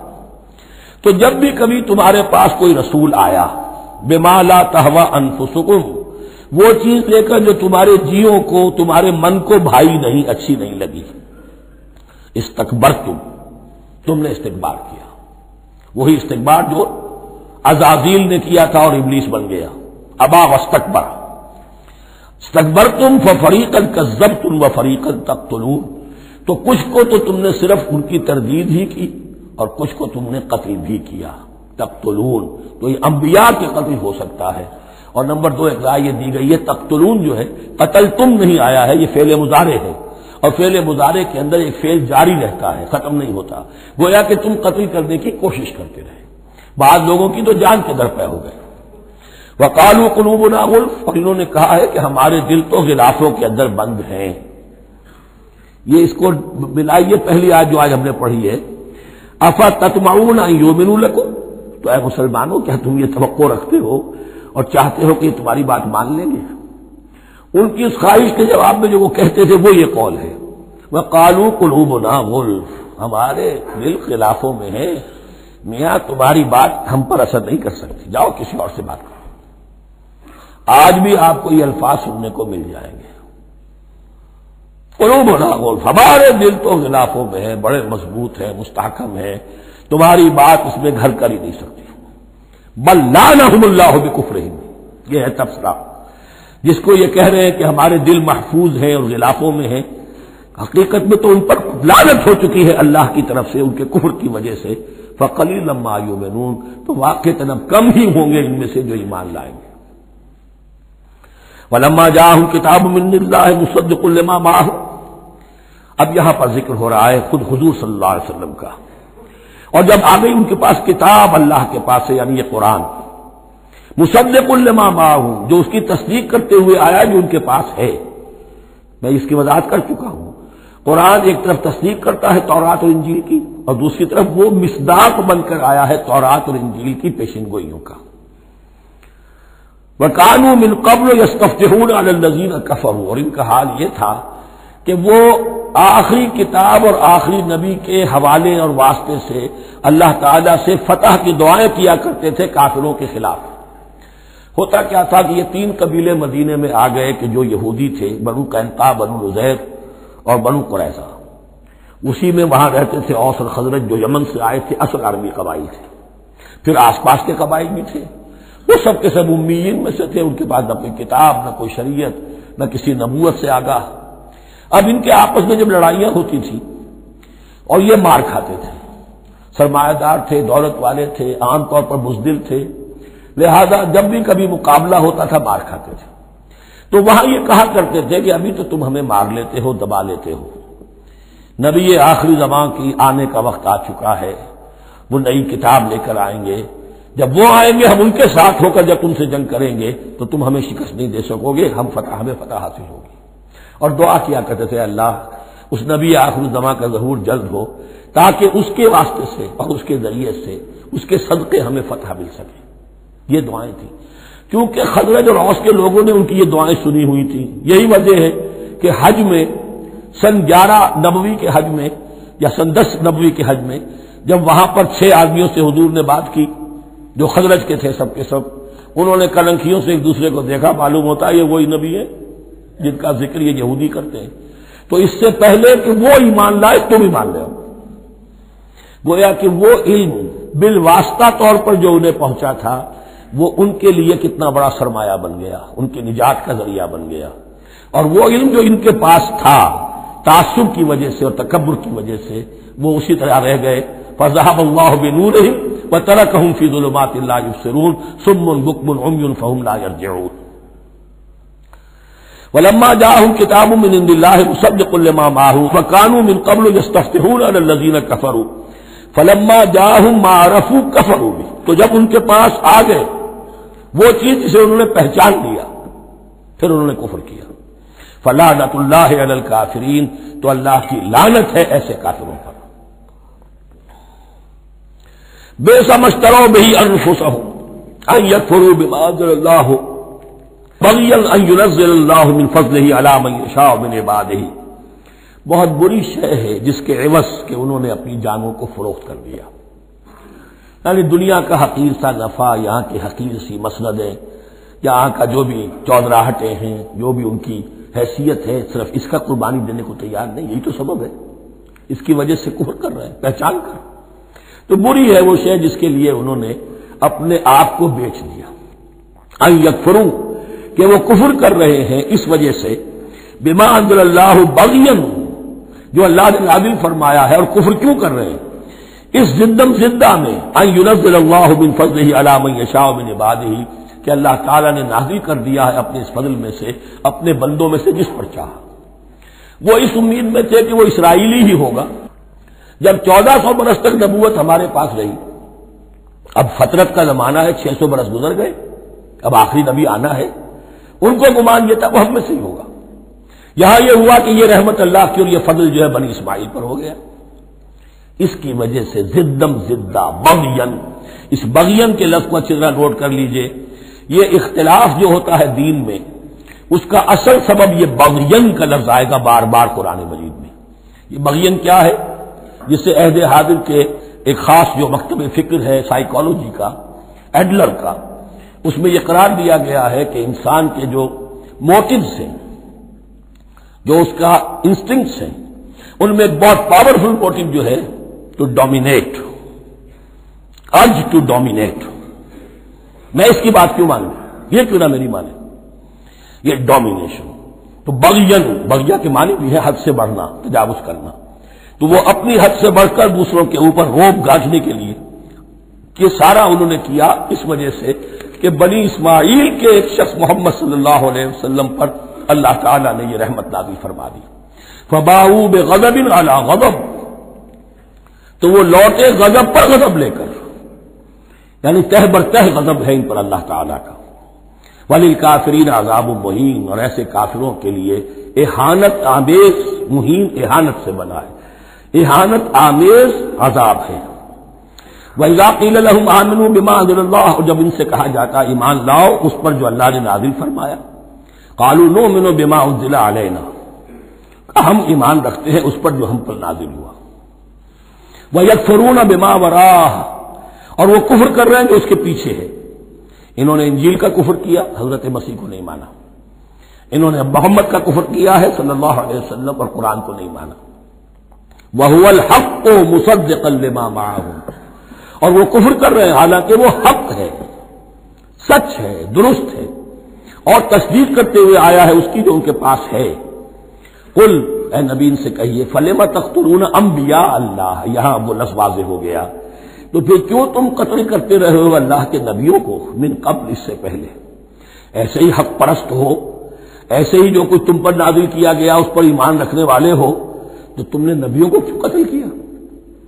تم نے زکریا کو کیوں قتل کیا علیہ الصلوۃ والسلام؟ تم نے یحییٰ کو کیوں قتل کیا علیہ الصلوۃ والسلام؟ تمہارے تو ہاتھ جو ہے نبیوں کے خون سے آلودہ ہیں. فَلِمَ تَقْتُلُونَ أَنبِيَاءَ اللَّهِ مِن قَبْلِ إِن كُنتُم مُّؤْمِنِينَ، اگر واقعتاً تم ایمان والے ہو. وَلَقَدْ جَاءَكُم مُوسَىٰ بِالْبَيِّنَاتِ، تمہارے پاس موسیٰ آئے تھے کھلی تعلیمات لے کر، واضح معجزے لے کر. ثُمَّ اتَّخَذْتُمُ الْعِجْلَ مِن بَعْدِهِ، پھر تم نے اس کے بعد اس کی غیر حاضری میں بچڑے کو اپنا معبود بنا لیا. وَأَنتُمْ ظَالِمُونَ، اور تم ظالم ہو. وَإِذْ أَخَذْنَا مِيثَاقَكُمْ وَرَفَعْنَا فَوْقَكُمُ الطُّورَ، یاد کرو جب کہ ہم نے تم سے عہد لیا تھا اور تمہارے اوپر کوہ طور کو معلق کر دیا تھا. خُذُوا مَا آتَيْنَاكُمْ بِقُوَّةٍ، پکڑو اس کو مضبوطی کے ساتھ جو ہم نے تمہیں دیا ہے. وَاسْمَعُوا، اور سنو. قَالُوا سَمِعْنَا وَعَصَيْنَا، انہوں نے کہا ہم نے سنا اور نافرمانی کی. یہ ان کی ایک اور بیماری تھی، الفاظ کو ذرا سا چکر دے کر ایسے پڑھنا کہ مفہوم جو ہے بالکل بدل جائے. کوئی اعتراض کرے تو کہے گا کوئی شخص کہ اپنے کانوں کا جا کے میل نکلوائیے، میں نے تو اطعنا کہا تھا، آپ کو آسینا سننے میں آ گیا. لیکن وہ اپنے لوگ جو ہوتے تھے ان کے منافقوں کے، اور آپس میں جو ہوتے تھے وہی منافق اس وقت حضرت موسیٰ کے ساتھ کردار تو ایک ہی رہا ہے ہمیشہ سے. اس کردار کے لوگ جو ہے یہ حرکتیں کرتے تھے، اور پھر ان سے سرزنش کی جاتی کہ بھائی ہم نے تو کہا تھا سمعنا واطعنا، آپ کے اپنی سماعت میں کوئی خلل ہوگا. قالوا سمعنا وعصینا، ہم نے سنا اور ہم نے رد کیا، نافرمانی کی. وَأُشْرِبُوا فِي قُلُوبِهِمُ الْعِجْلَ بِكُفْرِهِمْ، اور ان کے اس کفر کی پاداش میں یا کفران نعمت کی سزا کے طور پر ان کے دلوں میں بچڑے کی محبت اور تقدس جو ہے وہ پلا دیا گیا۔ قل بئس ما یامرکم بہ ایمانکم ان کنتم مؤمنین، کہیے ان سے بری ہیں یہ باتیں، برا ہے وہ جس کا کہ حکم دے رہا ہے تمہیں تمہارا ایمان کے ساتھ یہ حرکتیں، ان کنتم مؤمنین، اگر تم مومن ہو تو کیا ایمان کے ساتھ یہ حرکتیں ممکن ہوتی ہیں؟ قل ان كانت لكم الدار الآخرة عند الله خالصة من دون الناس فتمنوا الموت ان كنتم صادقين۔ پھر یہ ایک یونیورسل ٹروتھ آ رہا ہے، بہت اہم، اس کو کرتے ہوئے خود انٹروسپیکشن کی ضرورت ہے پڑھتے ہوئے، کیونکہ ان کا یہ خیال تھا نحن ابناء اللہ واحباؤہ، ہم تو اللہ کے بڑے چہیتے ہیں، بڑے لاڈلے ہیں، اولیاء ہیں، ہم پسندیدہ لوگ ہیں، we are the chosen people of the Lord, یہ ان کا کہنا جو ہے یہ تو ان کی بڑی کھلی بات ہے، اور ان کا کہنا ہے کہ آخرت کا گھر تو ہمارے لیے ہے ہی ہے، اٹھا لو۔ اب دیکھیے لٹمس ٹیسٹ ان کے سامنے رکھا جا رہا ہے، لیکن یہ لٹمس ٹیسٹ میرے اور آپ کے لیے بھی ہے۔ قل ان كانت لكم الدار الآخرة عند الله خالصة من دون الناس، اے نبی ان سے کہیے کہ اگر تمہارے لیے آخرت کا گھر اللہ کے پاس خالص کر لیا گیا ہے دوسرے لوگوں کو چھوڑ کر، یعنی تمہاری ریزرویشن ہو چکی ہے وہاں، تمہارے لیے تو جنت ہی جنت ہے، فتمنوا الموت ان کنتم صادقین، تو اگر تم سچے ہو تو تمہیں موت کی تمنا کرنی چاہیے، موت کی تمنا کرو۔ اگر اتنا ہی یقین ہے جنت میں داخل ہونے کا تو دنیا میں رہنا تو برگراں ہونا چاہیے۔ یہاں کی تو بہت سی کلفتیں ہیں، بہت سی محنتیں ہیں، مشقتیں ہیں، کتنی کتنی کوفت اٹھانی پڑ جاتی ہے۔ یقین اگر ہو کہ آخرت ہے اور وہاں میرا مقام جنت میں ہے تو زندگی تو لائبلٹی معلوم ہونی چاہیے، ایسٹ معلوم نہیں ہونا چاہیے۔ پھر تو دنیا سجن نظر آنی چاہیے، جیسا کہ حدیث میں فرمایا گیا الدنیا سجن المومن و جنت الکافر، یعنی کم سے کم یہ کہ دنیا میں زیادہ رہنے کی آرزو تو نہ ہو،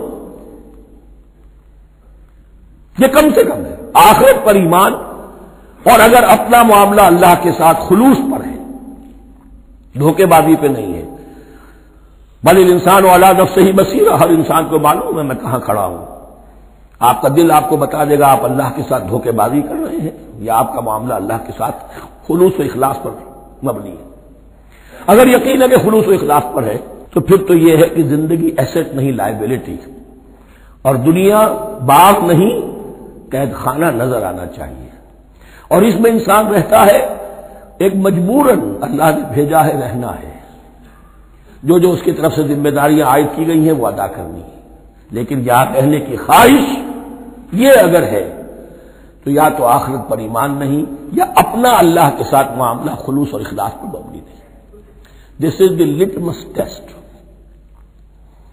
فتمنوا الموت ان کنتم صادقین ولن یتمنوه ابدا، اور یہ ہرگز نہیں کریں گے تمنا اس کی موت کی، بما قدمت ایدیہم، بسبب ان کرتوتوں کے جو ان کے ہاتھوں نے آگے بھیجے ہوئے ہیں۔ ہر شخص کو معلوم ہے میں نے کیا کمائی کی ہے، کیا بھیجی ہے۔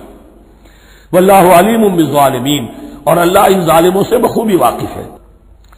وَلَتَجِدَنَّهُمْ أَحْرَصَ النَّاسِ عَلَىٰ حَيَاةٍ، اور تم انہیں دیکھو گے اس دنیا کی زندگی پر تمام انسانوں سے بڑھ کر حریص ہے، وَمِنَ الَّذِينَ أَشْرَكُوا، یہاں تک کہ مشرکوں سے زیادہ حریص ہے۔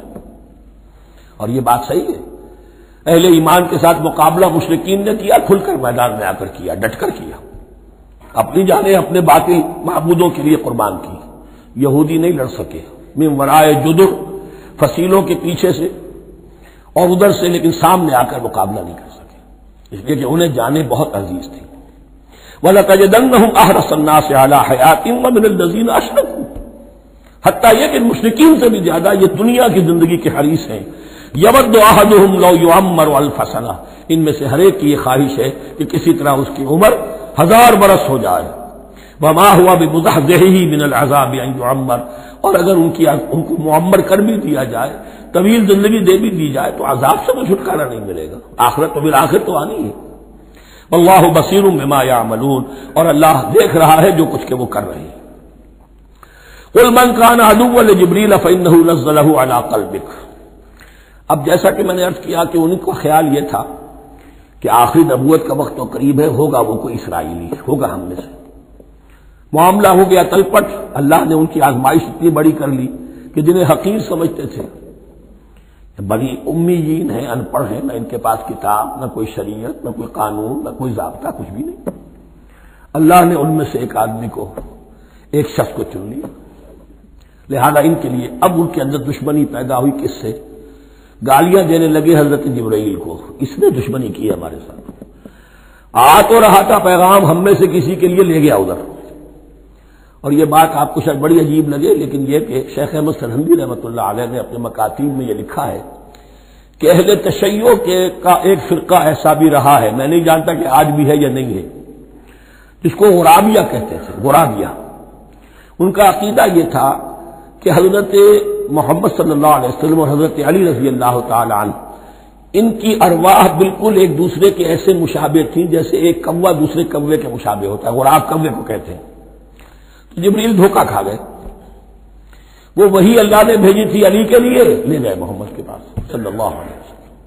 تو یہ بات جو شیخ احمد سرہندی کی لکھی ہوئی غرابیہ فرقہ ان کا، مجھے یہ نہیں معلوم کہ اب بھی ہے یا نہیں، لیکن یہ بات یہود کے ہاں جو ہے وہ موجود تھی۔ اور بات جان لیجئے، لَيَأْتِيَنَّ عَلَىٰ أُمَّتِي مَا أَتَىٰ عَلَىٰ بَنِي إِسْرَائِيلَ حَزْوَ النَّعْلِ بِالنَّعْلِ، اس کی حقیقت اور سے اور منکشف ہوتی چلی جائے گی۔ تو اب یہاں فرمایا قُلْ مَنْ كَانَ عَدُوًّا لِجِبْرِيلَ، اے نبی کہہ دیجئے جو کوئی بھی دشمن ہو گیا ہو جبرائیل کا، فَإِنَّهُ نَزَّلَهُ عَلَىٰ قَلْبِكَ بِإِذْنِ اللَّهِ، تو اس نے تو نازل کیا ہے اس قرآن کو آپ کے دل پر اللہ کے حکم سے، جبرائیل کا اپنا اختیار تو نہیں تھا۔ مصدقا لما بین یدیہ، اور یہ تصدیق کرتے ہوئے آیا ہے اس کی جو اس کے سامنے موجود ہے، وہدی وبشریٰ للمؤمنین، اور بشارت ہے اہل ایمان کے لیے۔ اور اس کے بعد اب فرمایا جا رہا ہے کہ اللہ اور اس کے رسول اور اس کے ملائکہ یہ ایک آرگینک ہول ہیں، یہ ایک جماعت ہے، ان میں کوئی رکھنا نہیں ہو سکتا، ان میں کوئی اختلاف نہیں ہو سکتا۔ اگر کوئی جبریل کا دشمن ہے تو وہ اللہ کا دشمن ہے، اگر کوئی اللہ کے سچے رسول کا دشمن ہے تو وہ اللہ کا دشمن ہے، جبریل کا بھی دشمن ہے۔ من کان عدوا للہ وملائکتہ ورسلہ وجبریل ومیکال فإن اللہ عدو للکافرین، تو کان کھول کر سن لو، جو کوئی بھی دشمن ہے اللہ کا اور اس کے فرشتوں کا اور اس کے رسولوں کا اور جبرائیل کا اور میکائیل کا، تو اللہ تعالیٰ کی طرف سے بھی اعلان ہے کہ اللہ ایسے کافروں کا دشمن ہے۔ وَلَقَدْ أَنزَلْنَا إِلَيْكَ آيَاتٍ بَيِّنَاتٍ، اور اے نبی ہم نے آپ کی طرف نازل کر دی ہے روشن آیات۔ وَمَا يَكْفُرُ بِهَا إِلَّا الْفَاسِقُونَ، اور انکار نہیں کرتے ان کا مگر وہی کہ جو سرکش ہے۔ وَمَا يُضِلُّ بِهِ إِلَّا الْفَاسِقِينَ، تیسرے رکوع میں جو سورہ بقرہ کے الفاظ آئے تھے۔ أَوَكُلَّمَا عَاهَدُوا عَهْدًا نَبَذَهُ فَرِيقٌ مِّنْهُمْ، تو جب بھی کبھی انہوں نے کوئی عہد کیا، اللہ سے میثاق کیا، اللہ کے رسولوں سے کوئی عہد کیا، نبذہ فریق منہم، ان میں سے ایک گروہ نے اس معاہدے کو پھینک دیا اٹھا کر۔ بل اکثرہم لا یؤمنون، بلکہ ان کی اکثریت جو ہے ایمان سے خالی ہے، جیسا کہ حال آج امت مسلمہ کا ہے۔ مسلمان ہے، ایمان حقیقی، ایمان قلبی، یقین والا ایمان وہ کتنوں کو حاصل ہے؟ ڈھونڈ اب ان کو چراغ رخ زیبا لے کر۔ وَلَمَّا جَاءَهُمْ رَسُولٌ مِّنْ عِندِ اللَّهِ مُصَدِّقٌ لِّمَا مَعَهُمْ نَبَذَ فَرِيقٌ مِّنَ الَّذِينَ أُوتُوا الْكِتَابَ، پھر وہی بات، اور جب آئے ان کے پاس اللہ کی طرف سے ایک رسول یعنی محمد صلی اللہ علیہ وسلم، مصدق لما معہم، اور تصدیق کرتے ہوئے آئے ہیں اس کی جو ان کے پاس موجود ہے، ان کے ساتھ ہے، نبذ فریق من الذین اوتوا الکتاب کتاب اللہ وراء ظہورہم، ان کی ایک گروہ، ان کی ایک جماعت نے اللہ کی کتاب کو اپنی پیٹھوں کے پیچھے پھینک دیا، کانہم لا یعلمون، گویا کہ وہ جانتے ہی نہیں، انجانے سے وہ کر رہے گئے، ہمیں کچھ پتہ نہیں۔ ان کے عوام پوچھتے ہوں گے کیا یہ وہی نبی ہے جن کا ذکر نہیں، کیا بولے، کوئی یقین سے نہیں کہہ سکتے، کچھ ابھی دیکھیں گے، تیل دیکھو، تیل کی دھار دیکھو، کانہم لا یعلمون، جیسے انہیں علم نہیں ہے۔ وَاتَّبَعُوا مَا تَتْلُو الشَّيَاطِينُ عَلَىٰ مُلْكِ سُلَيْمَانَ، اب ایک اور حقیقت نوٹ کیجئے، جب کسی مسلمان امت میں دین کی اصل حقیقت، اصل تعلیمات سے بہت پیدا ہوتا ہے تو رجحان کدھر ہو جاتا ہے؟ جادو، ٹونا، ٹوٹکا، تعویذ، عملیات، قرآن کی عملیات۔ قرآن اترا تھا کسی اور کے لیے، کام کے لیے، یہ اس کو ذریعہ بناتے ہیں دشمن کو زیر کرنے کے لیے۔ محبوب آپ کے قدموں میں آ کر گرے گا، عمل قرآنی ہے، اتنے 100 روپے کا آپ لی جائیے تو مل جائے گا۔ یہ دندے ہمارے ابھی چل رہے ہیں، خوب چلتے ہیں، اور میں سمجھتا ہوں کہ سب سے زیادہ فلرشنگ کاروبار جو ہے وہ اس طرح کا ہے، ہینگ لگے نہ پھٹکڑی، نہ آپ کو کوئی اس میں محنت کرنے کی ضرورت ہے، نہ اس کے اندر آپ کو انویسٹ کرنے کی ضرورت ہے، اور کاروبار چلتا۔ تو وہاں بھی کیا ہوا، وَاتَّبَعُوا، جب دین کی اصل حقیقت کو دور پھینک دیا، انہوں نے پیروی کی اس کی مَا تَتْلُو الشَّيَاطِينُ عَلَىٰ مُلْكِ سلیمان، جو شیاطین جن جو تھے، علی ملک سلیمان سے مراد ہے علی عہد ملک سلیمان، حضرت سلیمان کے زمانے میں چونکہ اللہ تعالی نے ان جنات کو حضرت سلیمان کے تابع کر دیا تھا، تو وہاں پر چونکہ ان کا جو ہے کوئی میل جول زیادہ تھا لوگوں کے ساتھ، تو وہ انہیں کچھ اس قسم کی چیزیں سکھاتے رہتے تھے، گویا کہ اندر سے تخریب کاری۔ وَاتَّبَعُوا مَا تَتْلُو الشَّيَاطِينُ عَلَىٰ مُلْكِ سُلَيْمَانَ وَمَا كَفَرَ سُلَيْمَانُ وَلَٰكِنَّ الشَّيَاطِينَ كَفَرُوا، اور سن لو سلیمان نے کبھی کفر نہیں کیا، بلکہ یہ شیاطین تھے کہ جو کفر کرتے تھے۔ جادو کفر ہے، لیکن آپ کو نقش سلیمانی آج تک بھی لفظ ملے گا، نقش سلیمانی، آج بھی مسلمان بھی ان چیزوں کو حضرت سلیمان کی طرف منسوب کر رہے ہیں، وہ ظلم اب بھی جاری ہے۔ وما کفر سلیمان ولکن الشیاطین کفروا یعلمون الناس السحر، وہ لوگوں کو جادو سکھاتے تھے۔ وما انزل علی الملکین ببابل ہاروت و ماروت، اور جو کچھ نازل کیا گیا دو فرشتوں پر، ہاروت اور ماروت پر، بابل میں۔ بابل یہ ہے پرانا عراق، بیبلونیا۔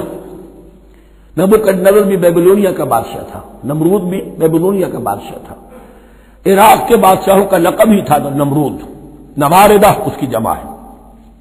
تو حضرت سلیمان کی حکومت جب تھی تو وہاں پر یہ لوگ جنات جو ہیں وہ اس قسم کی تخریب کاری کر رہے تھے، تو اللہ تعالیٰ نے آخری آزمائش کے لیے دو فرشتوں کو زمین پر اتارا، اور وہ انسانی شکل میں لوگوں کو جادو سکھاتے تھے، بتاتے بھی جاتے تھے دیکھو جادو کفر ہے، ہم سے مت سیکھو، لیکن اس کے باوجود لوگ سیکھتے تھے، تو گویا کہ ان پر اتمام حجت ہو گیا کہ اب ان کے اندر خباثت جو ہے پوری طریقے سے گھر کر چکی ہے۔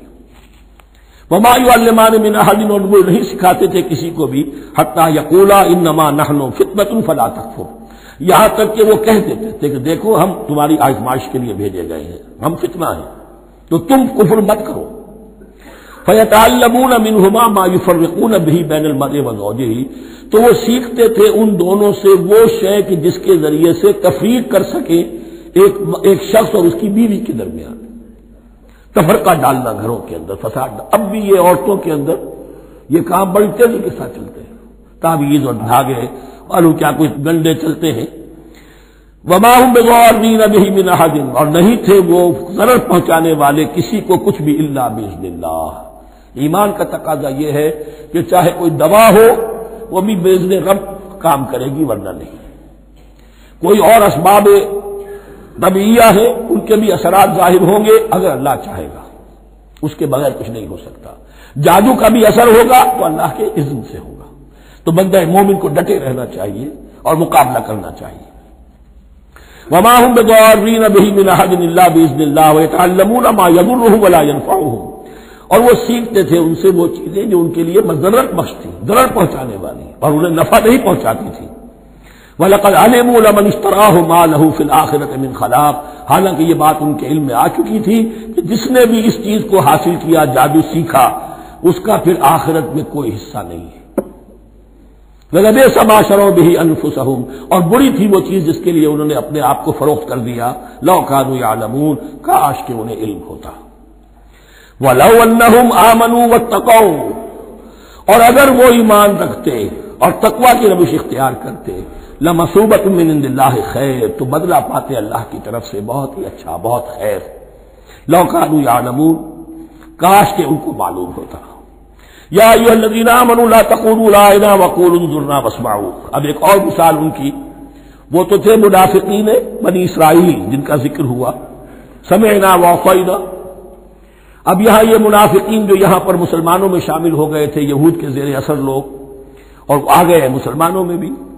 اب ان کا معاملہ کیا تھا، جب حضور صلی اللہ علیہ وسلم کی محفل میں بیٹھتے تھے تو جیسے ہوتا ہے آپ نے کوئی بات فرمائی تو اگر فرض کیجئے کہ ادھر کے لوگوں نے نہیں سنی، بات سمجھ میں نہیں آئی، تو وہ ان سے درخواست کرتے تھے رعاینا، حضور ذرا ہماری رعایت کیجئے، بات کو دوبارہ دہرا دیجئے، ہماری سمجھ میں نہیں آیا۔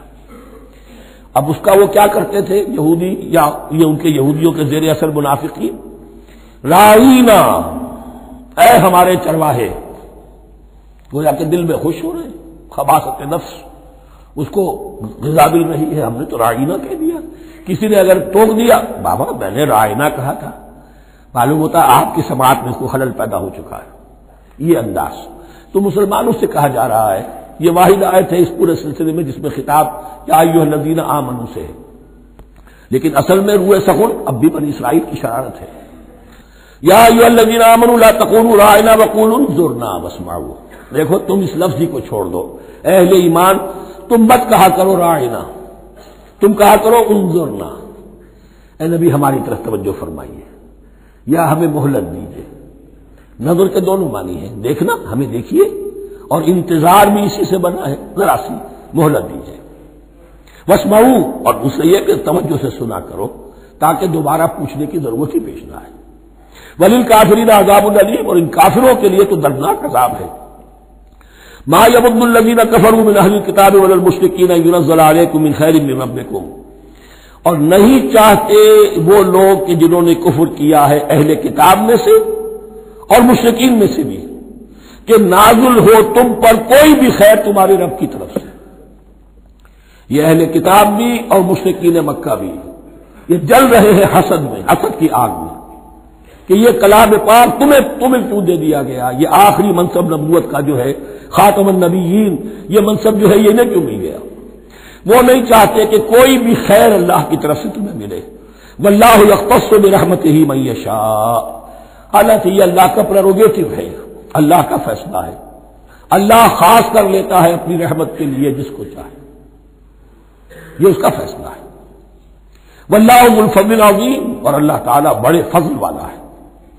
ما ننسخ من آیۃ او ننسها نأت بخیر منها او مثلها، ہم نہیں منسوخ کرتے کسی بھی آیت کو یا اسے بھلواتے۔ ایک تو ہے ننسخ، منسوخ کر دینا، ایک ہے حافظے سے ہی کسی کے محو کر دینا۔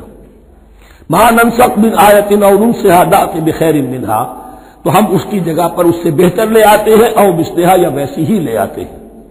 الم تعلم ان اللہ علی کل شیء قدیر، کیا تم یہ نہیں جانتے کہ اللہ تعالیٰ ہر چیز پر قدرت رکھتا ہے، اسے ہر شے کا اختیار ہے۔